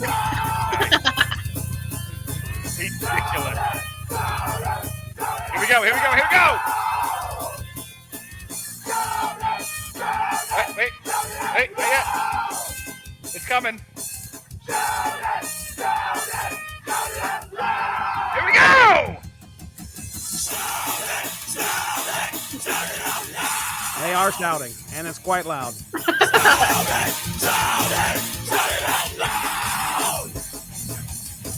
So just put up. I would love to throw this into the lyric, the sector that we used to have. What was it? Like where it would tell you like the Shazam? No, it was the program that we used to use, so it would tell you what reading level the song was. What reading level? Oh yeah! I forgot about that. Okay, Jesse, your job. The next segment that we do for the next time we do Metal Hammer of Doom is the reading level of Kiss songs. Oh yes, we could do the top three Kiss songs on Spotify, and then we will figure out the reading level. I bet you number one is Party All Night. I bet you that right now. That Rock shout and out roll all loud night song. and party every day. Yeah. I was my maybe favorite. loving you. I like Strutter and Detroit Rock City myself. Detroit Rock City is 3. It's okay. Rock and Roll All Night is 2. Scary German Guy also does a Judas Priest cover that's really, really good. Which one? Oh shit! Hang on. I put you on the spot. I was gonna say what's the next thing that happened this year, and then we could go back to Judas Priest, just so we can vamp for time. Okay. The next thing that happened, May 18th has been seen as iconic releases too. Blind Guardian's Battalions of Fear. There we go. In 1988, Soulfly's Omen in 2010, and HammerFall's Infected in 2011. I didn't love HammerFall's Infected myself. I mean, it's one of those HammerFall's one of those bands, kind of like Blind Guardian, both power metal. I felt like Infected was a little bit of a change of sound that I didn't necessarily love, but it was all right. Sorry, I don't think I've ever listened to them extensively. I've got a couple of their albums. It can kind of, I mean, their stuff is what it is. I just was excited as soon as I saw Blind Guardian, which, by the way, they announced the tour for the fall. So, yay. I'll hopefully go see them this time. Woohoo! Yay. God, I love Blind Guardian so much. It was Electric Eye, by the way. Ooh. Okay. Oh my God, their fucking cover of Electric Eye is actually really, really good. You want to hear it? Good song. Of course, Mark. This podcast is going to be 4 hours long. I feel it. I get paid by the hour myself. I was really afraid we were not going to have enough stuff to talk about. Really? Do you really? Did you forget who you're working with? Talk about? Like the Crobot stuff didn't go very long. I got frightened. Like, That's oh no, scared. what if we run out of shit to talk about? We just talk. Yeah. Yeah, Scary German. we're good at guy, that. Electric Eye. But yeah, like that Blind Guardian Battalion's a fierce fucking awesome. I love their early like speed metal stuff too. Like if I actually ever want to run for my life. I gotta catch Mik up for a second because Jesse at this point is so beaten by this sort of thing. It's just like every fucking Metal Hammer of Doom. It was like, hey Jesse, let's talk about something completely not related to what we're talking about. And I had to play like 12 other songs for Jesse. Jesse was like me on the podcast with Robert talking about WrestleMania, where I'm just a hostage and this is going wherever he wants it to go. Yeah, that was Jesse for like a year's worth of Metal Hammer of Dooms where I had severe ADHD. Well, I Watch feel a lot of videos. like recently every Metal Hammer of Doom, you guys have brought up WWE or something like that. We have. Because you're trying to educate me, and I'm like, I don't know. We're fucking wrestling nerds, all of us. If you took anything with you about WWE from us into your life, I mean, I feel like we have succeeded in some fashion. I mean, yeah. Right, The last thing I remember is y'all showing me that like group like that video. Old video. A segment I had to cut, by the way. Oh, Some of it, yeah, because of the music that we played. Yeah, Oh, WWE rats. is very precious about their music. All right, here it is. The best scary German guy cover ever is Electric Eye.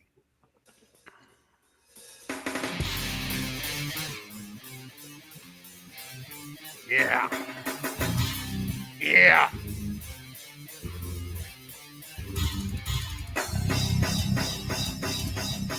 Oh boy. Sounds like those drums are recorded in a trash can. I'm here for it. We're in Phil Samo's kitchen.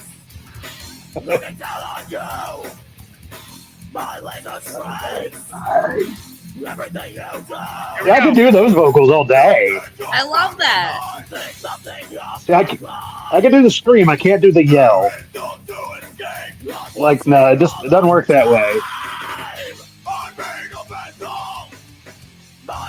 Yes, Dave.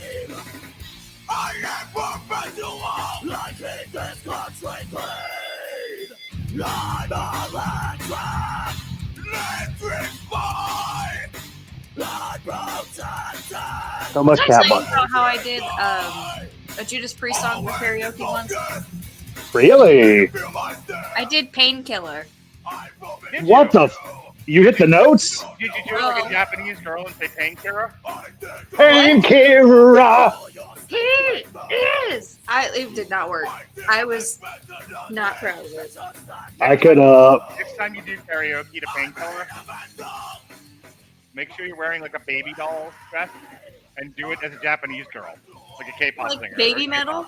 Yeah, Yeah. yeah, complete with the mispronunciations. You get a lot of fans that way. Oh my god. Oh yeah. Since they did that performance with Rob Halford. Yeah. No, the one time I tried to do something out of my range was 18 in Life by Skid Row, and I apologized halfway through. I don't I was believe like- that's out of your range. Oh yes. I don't believe Yeah. that. Trust me, I tried. I was like halfway through. I'm like, Sebastian Bach makes this look so much easier. I'm sorry. Like, yeah, my usual range is 2000s emo and pop punk. Mine's like grungy female 90s. Ooh, I think country. I like just now. I'm sorry. I do like. I do like Kenny Rogers. I do a lot of Whitey Morgan. I've done Turn the Page by Bob Seger. Very nice. How good Yeah, is usually. Can we talk Let's about see. Usually, I'll do. What was that? Can we talk about how great Scary German Guy was? I actually really like them. I'm gonna look them up. I enjoy them now. Like I feel the vibes and I love it. Yeah. So this is actually Curly and Gary singing. Oh wow! They're trading vocals. Yeah. They definitely have kind of a almost a late '90s, early 2000s metalcore vibe to them with the vocals. Considering when this was out, yes. And they're on Spotify. Yeah. I don't know if they are or not anymore. I'm gonna look it up. Hold on. All right. I did once make one of my exes cry during karaoke because I actually sang Tool for her, and she didn't think I could actually do it. I can And then sing Tool. you did it, and she cried. Oh, yeah, They no, did because she loved. Suicide Note Part 2. Yes, they did. Ooh, Okay, they are on Spotify. Oh, that's fantastic. And they also did "Feed the Gods" by White Zombie. I don't know that one. Shout out loud. Do they have any originals? Like, do they just do covers? Or I don't know. So my understanding of what happened to them was they got signed or were about to get signed, but at the time Slipknot was starting to become a thing. So they were like, "We'll sign you, but like wear masks and have a gimmick." And they were like, "That's not what we do." And they're like, "Go fuck yourself." Then I don't know what to tell you. And they were like, "Well, sorry, that's what we're doing now." Yeah. Well, they have 8 songs on Spotify. They don't have a lot of shit on Spotify, so 8 songs is enough to check them out. But Yeah, exactly.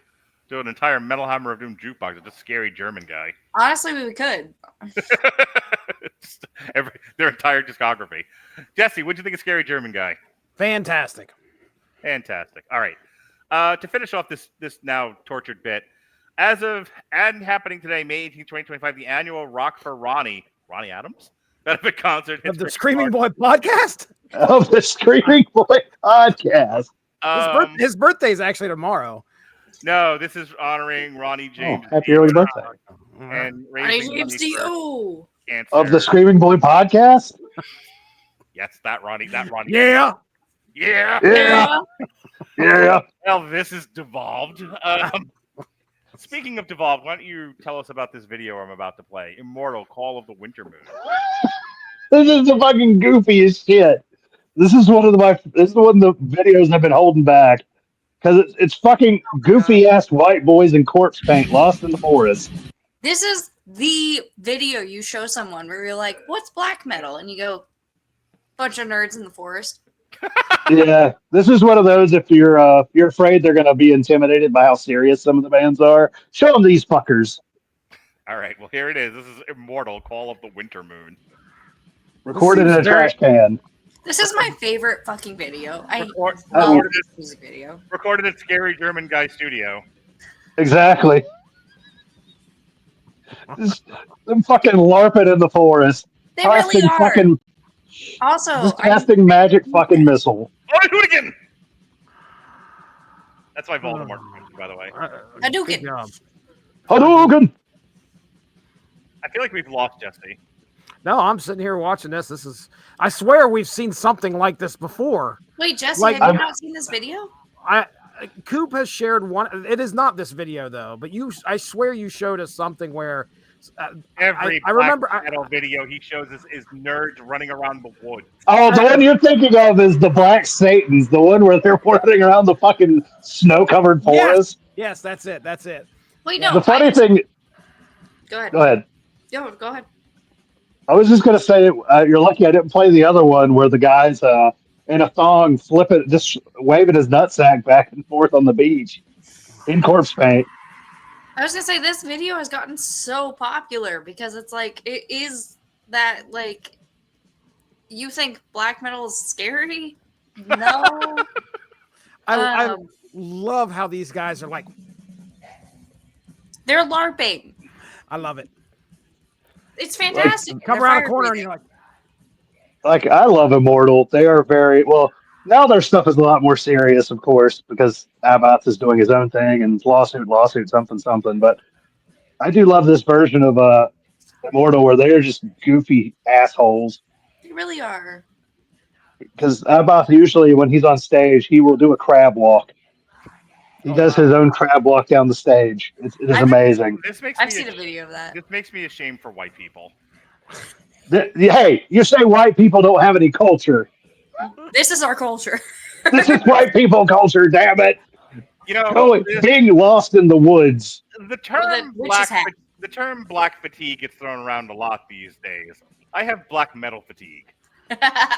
I'm very over this sort of thing. Hey, you know what? I told you, next February we got to do a black metal history month. Wonderful. We're gonna be canceled so hard. Hey, you know what? If anybody can, actually, I can't handle being canceled. Please don't hate me. I can't afford to be canceled. So I legally be canceled. I dare people to cancel me. I can't say what I said because of the people involved, but I was told something this evening, and I blurted something out to my kids, and my 11-year-old son, looked at me and went, "Come on, man. Normally I'm with you, but Jesus, that was rough." What'd you do? Wait. I can't talk about it. After? Yeah, after privately I can share. But okay. But boy, you haven't lived it. Just you ever have that experience where you just say something and one of your kids looks at you and goes, "Come on, man." I actually called the people that cut my hair a bunch of crackers, and I had a coworker be like, "You can't say that. You can't use that term." I'm like, "The fucking crackers. What do you want from me?" Like, I am a cracker. She's like, that's too racial a term. I'm sorry. She's like, you can say that, but it's going to make everybody uncomfortable. Well, speaking of mixed cracker, let's talk about OnlyFans. Hello. What a transition that was. That was a very awkward transition. You're usually pretty good with those. This was not one. No, I'm not. That's as bad as they all are. All right. You have so I'm going to throw it to you, Mik. We had joked about you doing some coaching. You know, if myself, Jesse, and Robert ever want to get this OnlyFans that we've been thinking about off the ground, we need some coaching. We're all thumbs here. We don't know what we're doing. We need an experienced OnlyFans content creator to walk us through how to maximize your OnlyFans and make $1 off it. Right, Jesse? I'm ugly as shit. Okay, so I will do. This is my show now? You have the floor. I definitely have nothing to add to this. I will be quiet and sit back and take notes. This is my show. Who are you, Alexis? Go ahead. Okay, so I'm going to be showing my page eventually. Yeah, Jess, you might need to walk her through how to share her screen. Okay. No, I know how to share my screen. Oh, do you? All right, then. Okay. Yeah. Okay. Anyway, so with OnlyFans, the thing is, you are self-promoting the whole time. So if you don't self-promote, you're not going to get anybody. Who's going to know that you exist? So Not me. What? Not me. I don't even know what an OnlyFans is. You're a lying sack of shit. Let the girl talk. OnlyFans is a website that was initially made to be kind of like Patreon, where it's just like you do something, you could teach people things, and they pay you for it. But then it turned into porn because people like that. Internet. Internet. Porn.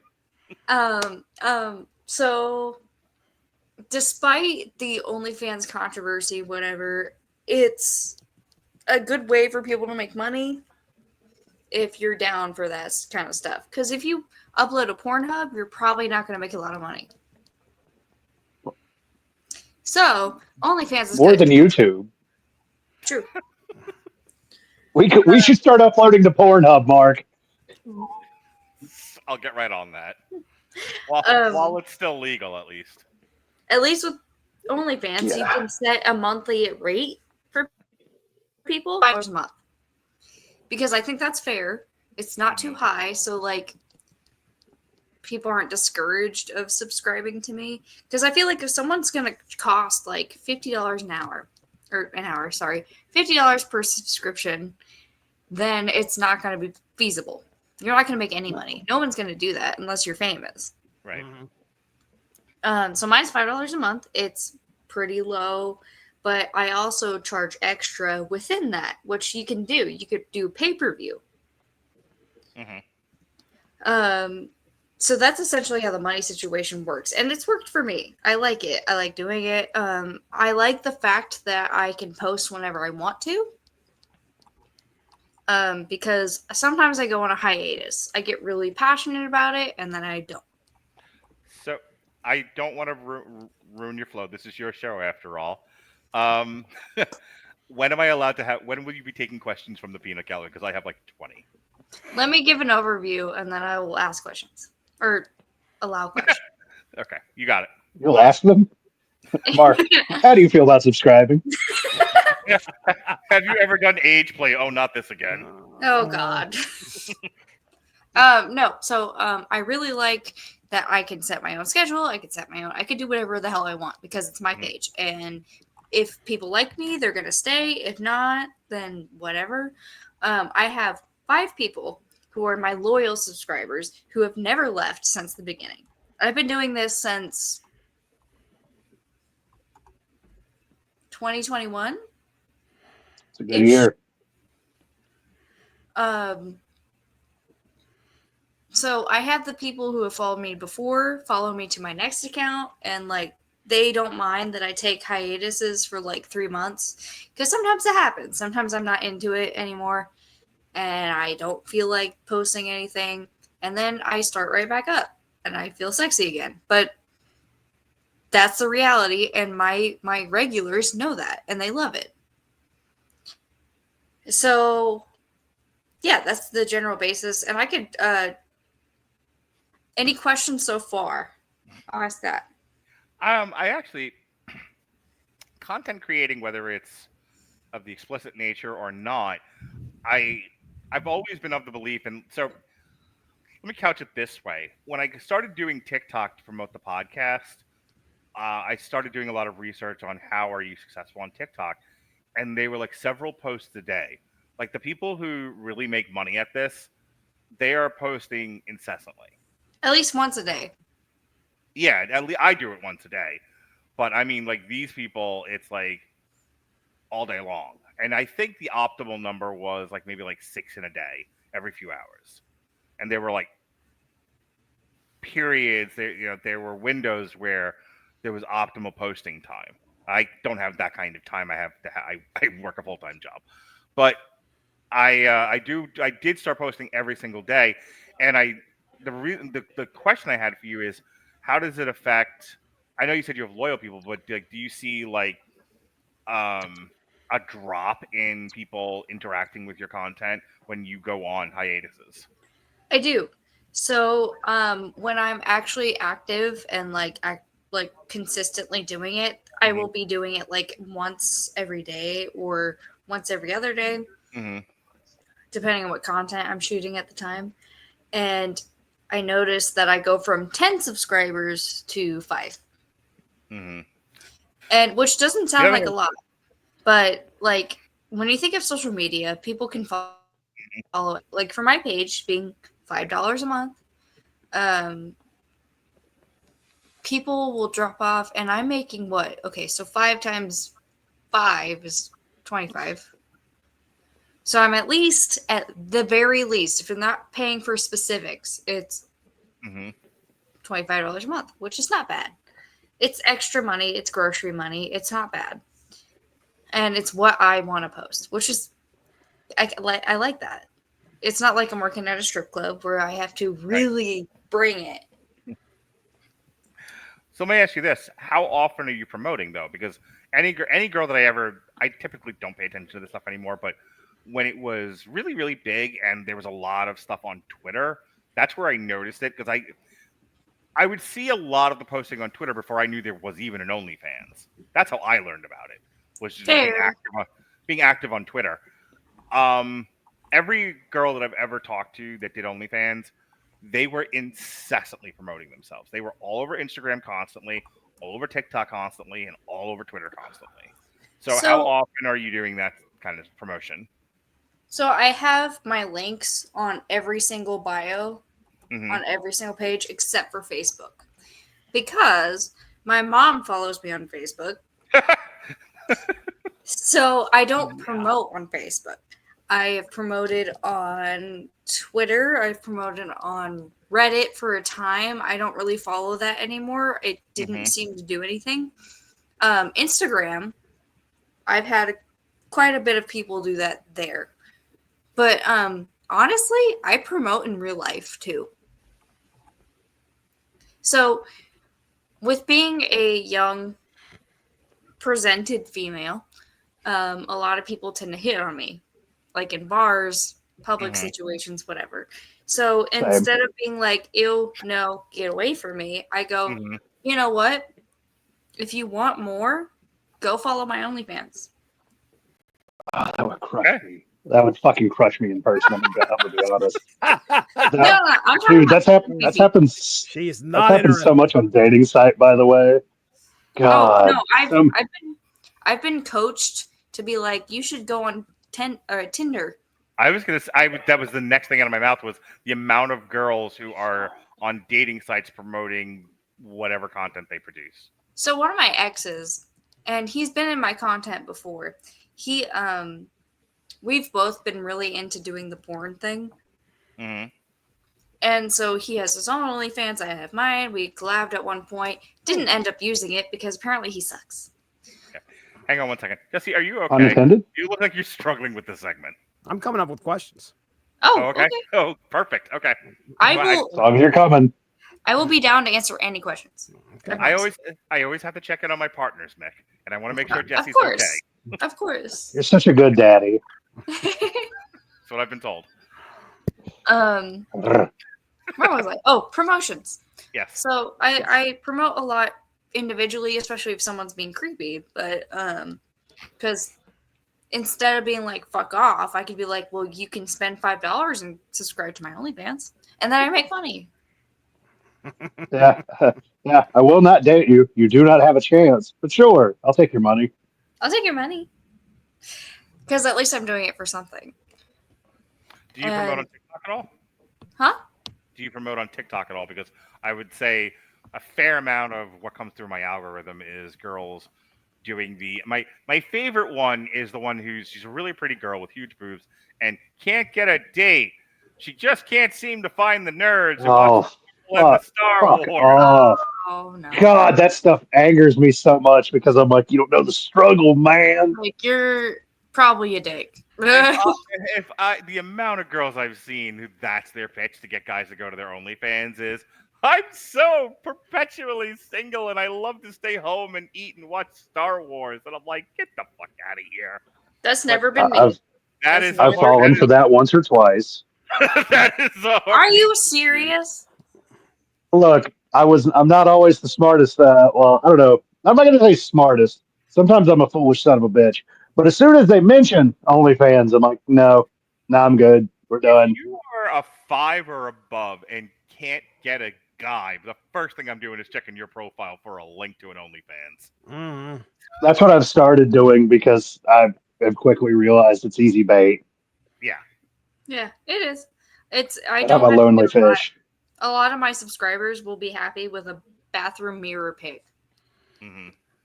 Like it's not hard. You don't promote on TikTok though. Like you're not on TikTok doing like making videos or whatever. Just the guy. But that gives me an idea. I might start doing that. Be like, I just can't get a date. I just can't seem to find the middle guys. I'm not. I really like horror movies and shit. I know. I'm just fucking with you, bro. I might do like, hey, here's the new swimsuit I bought, and then we're like, hello. Also, I have OnlyFans. There you go. Spend an hour. You can see some of these other girls the way they do it. It's pretty hilarious. All right, Jesse. Yeah. You said that you've been writing down questions. I was typing a few. Yeah. Okay. So yeah, do not have TikTok. Do not have OnlyFans. So I don't really. I would subscribe to yours, buddy. What? Look at Jesse's in bed. His wife's scrolling on TikTok. What you doing, Jesse Bear? He's just like answering my fans, baby. Yep. So yeah, all new to That me. starchy, show me that starchy butthole. You are not right, Coop. Not right. So okay. Obviously, you said you've been doing this since 2021, right? Is that what you said? 2021. So 4 years into it, like what if you started to get like big time famous? Would anything change? Like for you, not as far as like getting money. I'm talking about content wise. She's off this fucking podcast. I'll tell you that right now. I would. I'm going to go on a podcast. We are on hers. I was about to say, yeah. I'm going on a podcast with followers, with an audience. I would probably not act any different. Like if more people, like I'm really happy when I have the 10 subscribers because I'm like, all right, I'm posting. I know why I'm getting these people. It's fine. If I got more than that, I'd be so fucking happy. Right. Yeah, I think, I just crossed the 100 subscriber for my own YouTube and I was like, who in the hell listens to me? Unbelievable. So yeah, just getting 10, there's a real personal connection, I imagine, with OnlyFans and these people who actually see you and, you are interacting with them. Well, I also, like with my regulars, like they'll ask for something and absolutely I'm going to do it because I know that they've been supporting me since the beginning. And some of them I love to interact with them because I'm like, you have seen me through hiatus after hiatus and you're still here. And I even asked one of them, I was like, why? Like, I know I haven't posted in a while. Like, and they're like, I just like your content. They're a loyal fan. I mean, and that's they're great. like, I like your content. And I'm like, all right. All right. I have a question about that. What is like, so you get requests. I would imagine the requests are especially if you've been in the poly kink BDSM metal LARPing community, gaming, Dragon Age. Dress up in corpse paint and run to the woods. Like, I'm never gonna miss another Sunday show again, you asshole. You see this kind of stuff that people ask for, and like after a while, I would imagine it's pretty mundane. But has there anything that's been so off the wall, or so like beyond the pale that you're like, I'm not doing that. I don't care how much money they fucking pay me. I had to block someone today. Ooh, okay. That's rough. This dude that I knew in high school. Oh, Jesus. Reached out to me and we started talking. He found out I had an OnlyFans. He subscribed to the OnlyFans. He started being weird. He started being like, if you ever want a BBC for your content, I'm here. And I'm like, I have no interest in you. I'm sorry. You can subscribe to my OnlyFans. I have no problem with that. I don't give a fuck. But I am not doing anything with you. And then especially it's a British broadcasting company, right? Yes. Yes. Doctor Who and all that, right? Yeah. Coronation Street. He was going to show up with fucking tea and scones. That's what right. Go ahead. He was gonna start like he kept asking if I wanted the drugs. No. Wow. Oh. And I was like, wow. No, I'm good. But no, I had to block him today because I had him on Snapchat because he reached out to me and I was like, cool, that's how I give him my OnlyFans. And I had to block him on both because he kept asking and asking and asking. I'm like, I'm not doing content with you. I'm not doing it. I haven't talked to you since senior year of high school, and that's been 5 years ago. So, no. Oh, God. Kind of knocks off the other question that I had was, have you had anybody try to cross the line or do, especially people that that's not usually. He was the first one. Oh, wow. Okay. That's good then. I mean, people are usually pretty respectful. Like if my regulars that I talk about, I love them because they are respectful. Mm-hmm.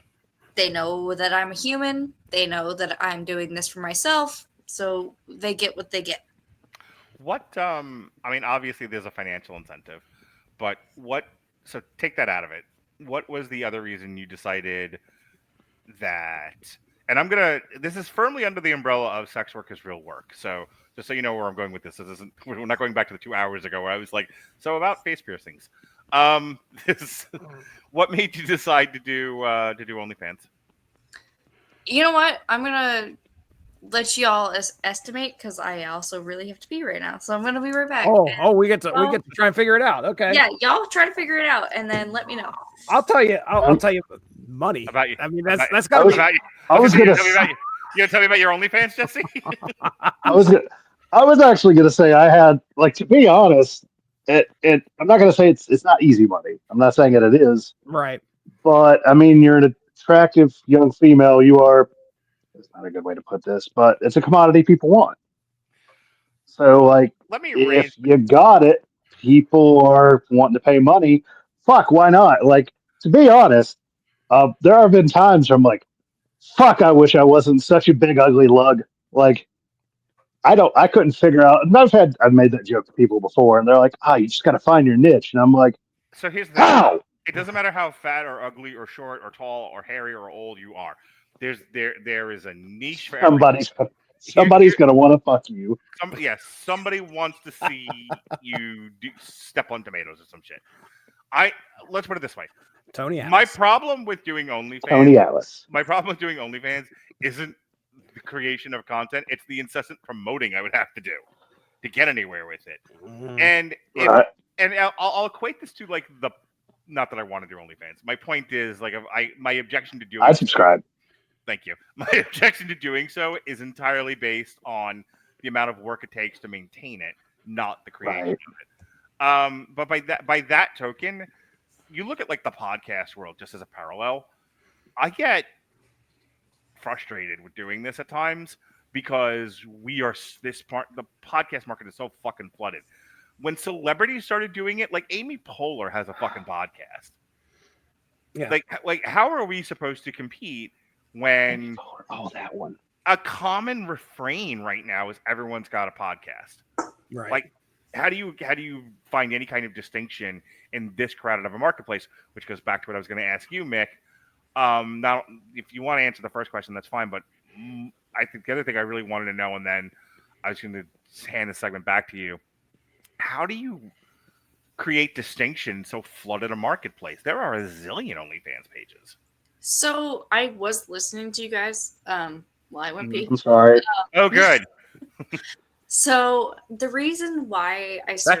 that sounds like content right there. Like watch me pee while I listen to three men prattle on about Somebody will pay money for that, Mark. Somebody here's the thing. There's an audience for everybody. So that was what he was saying. Hang on. Yep. Fucking knew it. I'm so smart. But no, Proud of you. Let me go all the way back to what we were initially talking about was like, so the reason I started was not the most happy story. It's I have so much sexual trauma that it taught me that that's what people want. People want my body. And so if I can make money off of that, cool. You ever read not Pam Anderson? Jenna Jameson's. You ever read Jenna Jameson's book? Mm-mm. Very similar point of view, where the way you put that is very much the impetus for her life story, and she talks about that rather vividly in her book. Worth a read. Text it to me later. Will do. So essentially, with all the trauma that happened to me, I don't have any, like, to me, sex isn't special. Mm-hmm. Sex is not, it's just something that happens. And I know I'm sexy because people have told me. And I know I'm hot because people have told me. Same. So doing it was kind of the lead up into that. But I'm not laughing at you. I'm laughing at the idiot in the corner going same after you say something. What I like about OnlyFans though, like I almost auditioned to be a stripper at least 2 times. And what my problem is with that is I don't want people touching me. Yeah. That's a big ask at the old strip club. So if I do porn by myself with my own camera, I can post whatever I want. I love that. I could be very sexually oriented. I can make money off of it. It's great. You have control. Yeah, and no one has to touch me. Yes. Right. That's why I had to block the other guy, because he wanted me to come over and do. Oh, Right. Ranger Will Robinson. I was like, no. Yeah, right. He wanted to touch you, Yeah, he wanted to touch me, and I said no. and that's a big no. That'd be a no for me, dog. So that's kind of, I think that's how I kind of went down this path. Was it started from trauma, ended with me learning my trauma, and then ended up here because I don't believe that sex is a special thing anymore. It sounds like it's very therapeutic, at least. I mean, in some way, you're using that to deal with what happened. So It boosts my confidence sometimes. that's good. I will tell you that the "it's just sex" refrain comes up a lot in the poly kink BDSM community, where it is literally just a thing people do to have fun, like bowling or shooting pool. Yeah. Now there are people who are demisexual who they can't have sex unless they have some sort of connection, but the act in and of itself is just what it is, and no more than that. And that is one. It goes against the Puritan nature of this country. It's something people definitely struggle with. And again, I'm not making a moral judgment. God knows with my recent history, I have no leg to fucking stand on. I know you have no leg to stay on. Yeah, I was. Yeah, this is not me. This is not me making any kind of statement. I am explaining the genre as it were. But it is definitely the concept of like casual sex is definitely something this country fucking struggles with. Still, which is weird. Yeah, like we can't get past this at all. Like we can't evolve and become a better, perfect self because we're so fucking struggling with this one thing. Yes, you look like you got something caught in your throat there. You want to add in? I was just going to yell "booba looba loobies," but that's all I was going to yell. Fantastic. Speaking of which, you want to show your website real quick, and then we'll get out of here. Speaking of boobs. Okay, so last podcast I was in, I said I would share my OnlyFans, and this came up anyway. So I was like, all right. So present, share screen.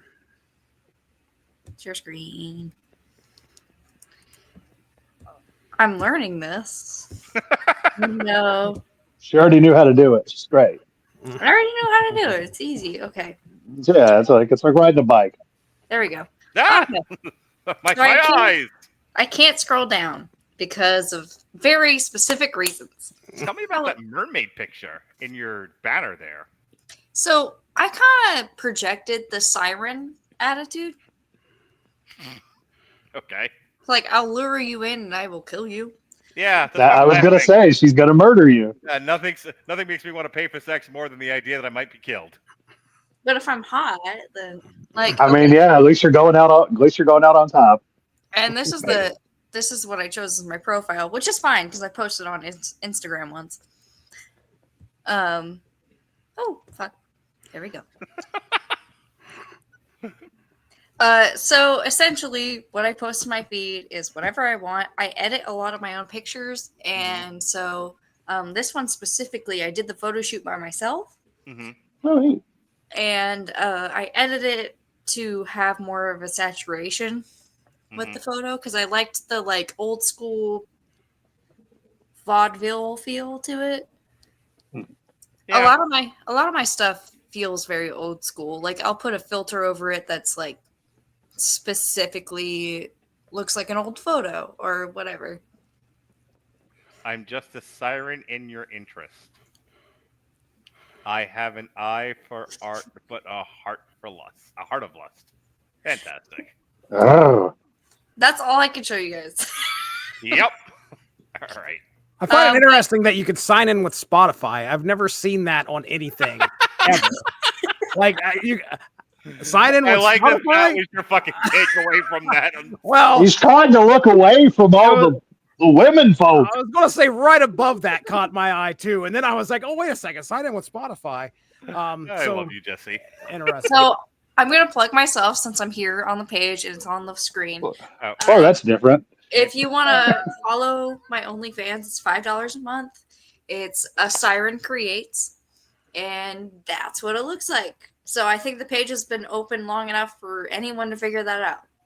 Okay, can I take it off the screen now? Yes, please. Okay. Okay.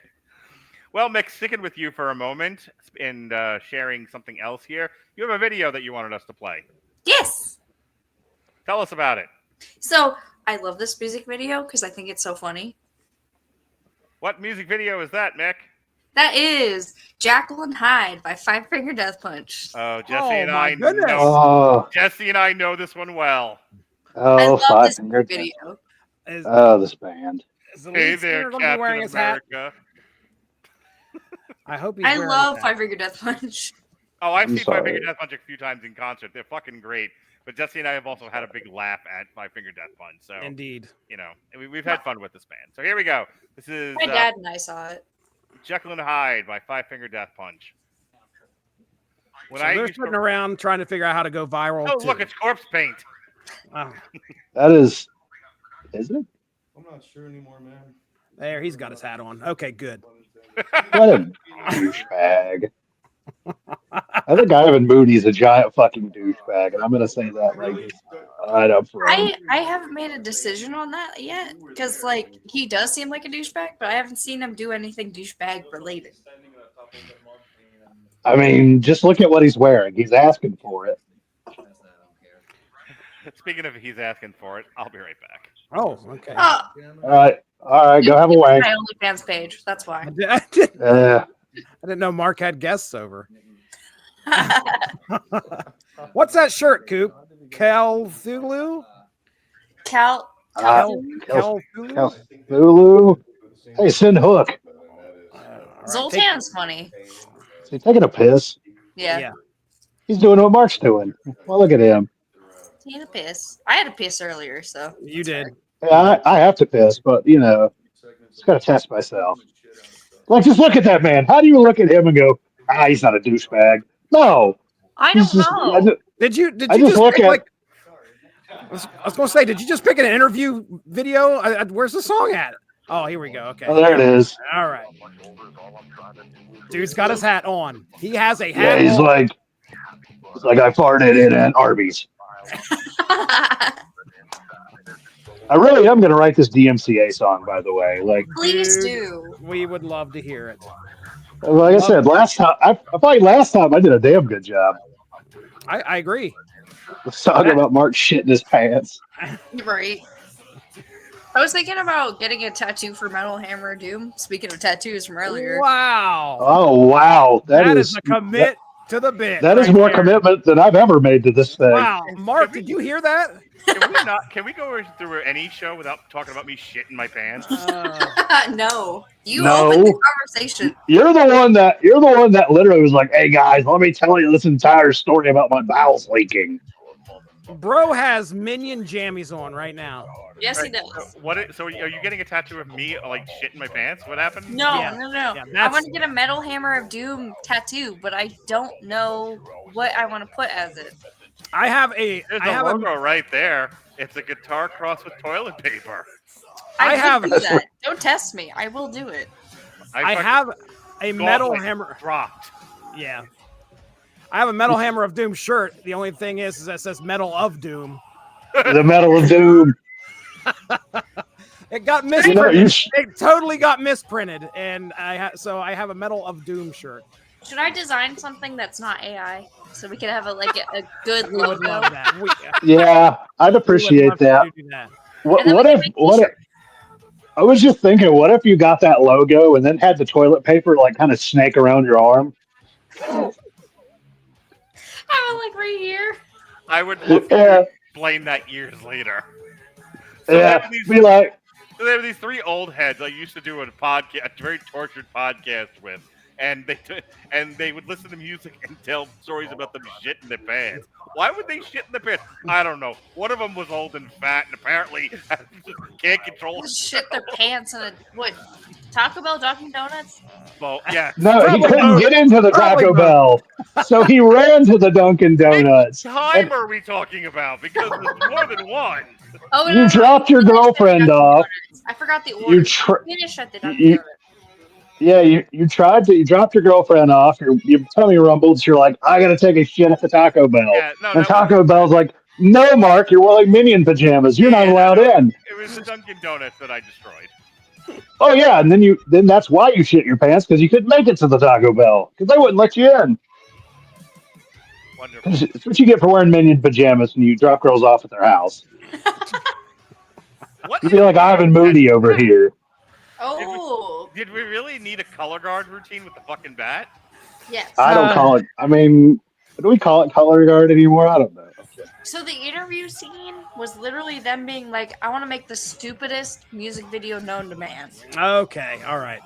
So that's all they were talking about. I They- know they are- we can't hear them usually, but like, They're There's, working on it. I think they did a good job. I mean, that one guy was in a Superman underoos. Hell yeah. Hell yeah. and one guy was like, "I want to knit baby socks," and they were like, "Okay, Done. There- done." that's why one of my favorite bands for videos is Red Fang. There's one video they did where it's just them eating high quality food. It's just like sitting at the table eating good food in high quality camera. So if you have a thing against that, that'll make you cringe. But hey, they spent the money well, 2.5 hours ago, I didn't think we had enough content for a full 2 hour podcast. brother. It's been too long. We find something to talk about. Yeah. I'm never gonna worry about this again. Don't. No, No. it's been a while. Do you need me to pick something next time? I think I actually, I want to go back to Jesse's AI game. All right, no, that was great, Mick. I appreciate that. Go check out Mick's OnlyFans. You know, give a girl some love. Support. Link in description. Hey, if you send it to me, sure. Cool. All right. With that, after link in description, please smash that subscribe. like and subscribe. Like and subscribe. Can I tell you Yeah. how I don't do that? Like, I don't ask people to subscribe to shit. And Smash that like button. Robert is always on me about it. It's like the one thing he's like, you know, in terms of promoting, because he doesn't do anything else to promote. But he's always telling me, he's like, you really need to. Like, you really want to grow your own, you have to like tell them to subscribe. And I'm like, no, I don't beg for love, and I'm not begging for subscriptions. Go fuck yourself. And you know, then I wonder why we get like 10 views on shit. You know, I my own worst enemy. So anyway, I tried to find our show on here on YouTube once. I couldn't fucking find it. Is it because it gets taken down every time? it's there. We need to find more obscure songs to. The only show that got permanently blocked. Oh hell no! So okay, really quick, and then I am taking us out of here. Spider. So I used to appeal, and it would delay the process of it going up, but I generally would win my appeals, and it would be up later, and then no one would watch it. Therefore, you know, this is be making the whole exercise pointless. I learned that if I just cut the segment out entirely, it's only a couple of minutes. It's just the one video. 90% of this podcast is just bullshit anyway, and that's usually the best stuff. So since I've edited the stuff out, it's better, and I don't run into that problem anymore. But I used to have the problem of just doing an appeal when we got blocked on stuff, and it would take days for it to be unblocked. Now I don't bother. And the one that got blocked permanently for that reason, it was the last time I appealed, and then I lost the appeal. That was the point of my story. I appealed the Bon Jovi one that got blocked, and I lost it. Oh, I went through a couple of, to the point where they were like, "You're going to need a lawyer if you keep this up," and I'm like, "All right, never mind. I quit." When was that? This might have been pre-you, Mick. It sounds like. yeah, because Bon Jovi swallowed how many tons of horse semen or something. Yeah, that show now only exists in audio. And now that you've said that, since I've been going through the audio stuff and making like TikToks out of it, I may need to find our very in-depth conversation of the gallons of semen John Bon Jovi swallowed.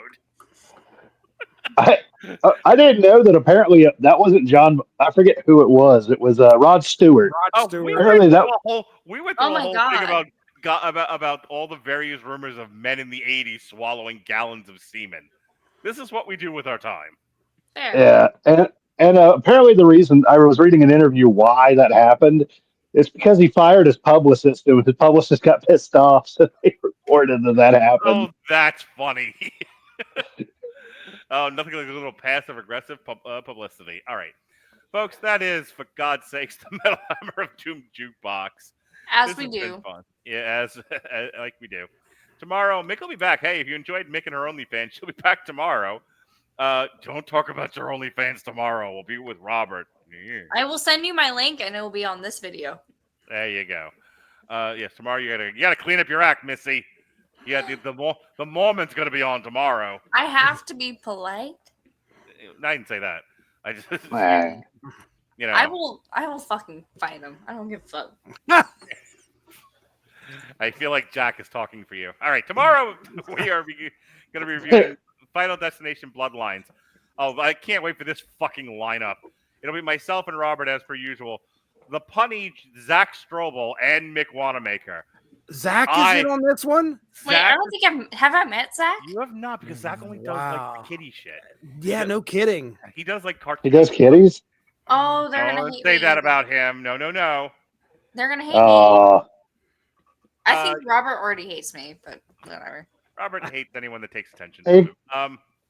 But yeah, so it'll be a fun mix with you and Zach there, because Zach is like, what if PG was a personality? Yes. Um, Yes. yeah. Okay, I have a plan. I'm gonna wear a bra for the episode. I love it. I'm proud of you. I'm proud of you. As long as Yes. you don't call attention to it, like sell it the entire time. I'm just gonna like no shirt, just bra. No. Oh, about even it. better. Right. And I won't address it either. No, Oh my I will gosh. I will literally just be there.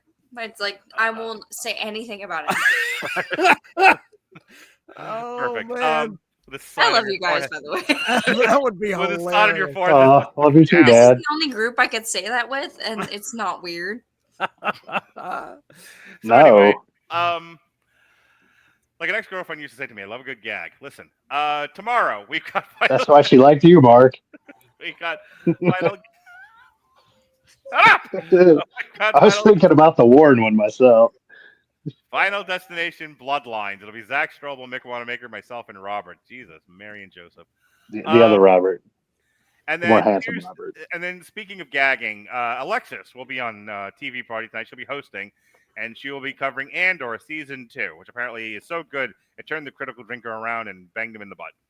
Speaking of banging in the butt, we will be back, myself and Alexis, and we'll be talking Apple Cider Vinegar, which is a mini-series on Netflix about Belle Gibson, who was the whole pantry chick who lied about having cancer. And then on Thursday, there'll be a triple feature. It'll be just me and Mick. Oh, Mick, finally get you all to myself. How do you feel about that? Oh, that'd be fun. It'd be interesting. Yeah. So I've watched 2 out of the 3. I've watched The Parenting and I've watched Holland. Holland's a weird fucking movie. I'm gonna be very real. I was planning on watching those tomorrow. So. Okay. And then Control Freak. I still have Control Freak left. But that's what we're going to be doing. Some streaming horror movies that have come out recently. The Parenting, Control Freak, and Holland. You know, I like a good horror movie. And then on Saturday, by the way, Jesse, if you haven't read it yet, read The Surrogate. It's really good. We'll be doing a comic strip, The Surrogates, which was written by Robert Venditti. And then the adapted movie, which stars Bruce Willis. Bruce Willis. Oh, I didn't know that was a comic. Okay. Yeah. That's pretty cool. And then Jesse and I will be back next Sunday, unless he ditches me to go play D&D or some bullshit. We'll be we'll be doing a triple feature. And Jesse, let me tell you about this triple feature.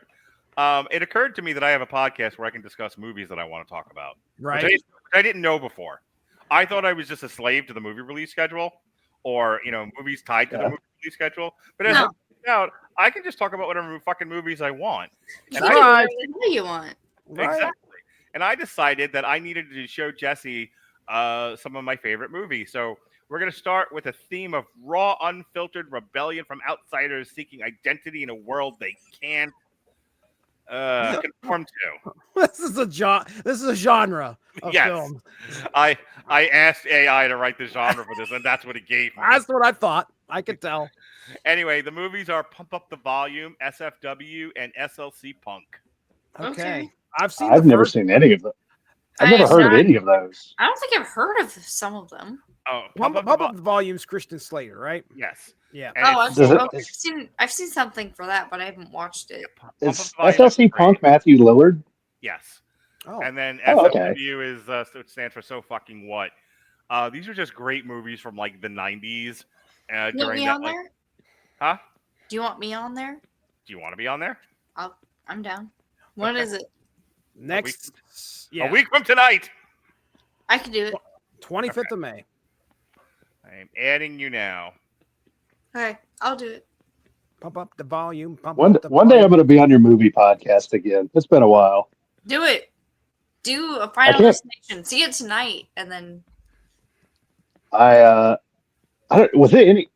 I thought it looked like shit. I'm going to be honest. have you seen the other Final Destination movies? I thought they looked like shit. I wasn't a horror movie. I showed Jonas the second one because the most famous thing that everyone associates with Final Destination is the log scene. Yeah.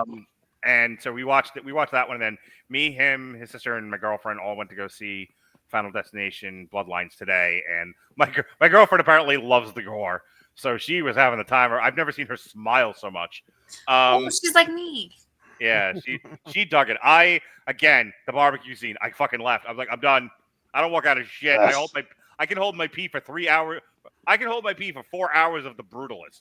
I walked out. I love The Brutalist, by the way. That movie was fucking amazing. It really is. I'm a gore whore, so you know that. I took a girl to see Terrifier 3 in theaters. That was fun. I still need to see that. It's very gory. And it's a Christmas movie. I love it because I like Terrifier 1 and 2. So last set of There you go. plugs. Sorry. Myself and Pat reviewed Havoc on a week ago Sunday. Mick and Mac joined me to review some lovely romantic comedy movies. Nobody ate glass. It was Nana, Summer of '69, one of them days. it was fun. And then myself, Andrew Graham, and Jesse, we talked the West Wing season 5. And then Jesse and I just did a sessions where we made fun of Alexis and wrote a rap song called "The Plugs That Pay Me." I was the producer. I did not make fun of Alexis. Oh, stop playing innocent. Come on. You were a conspirator. I did nothing. Other than Mark Radulich put me on a podcast, had a gun to my head. That's crazy. Guilty. That's how he rolls, man. 3 words. 3 words. We're in trouble here. 3 words, starchy butthole. Guilty by association. Starchy butthole. You're welcome, by the way. Yeah, all right. Jesse, I hear you have a podcast. Indeed, I do. Ladies and gentlemen, listen, I do the Source Material Comics podcast there. We have a Source Material feed over on YouTube. Go check it out.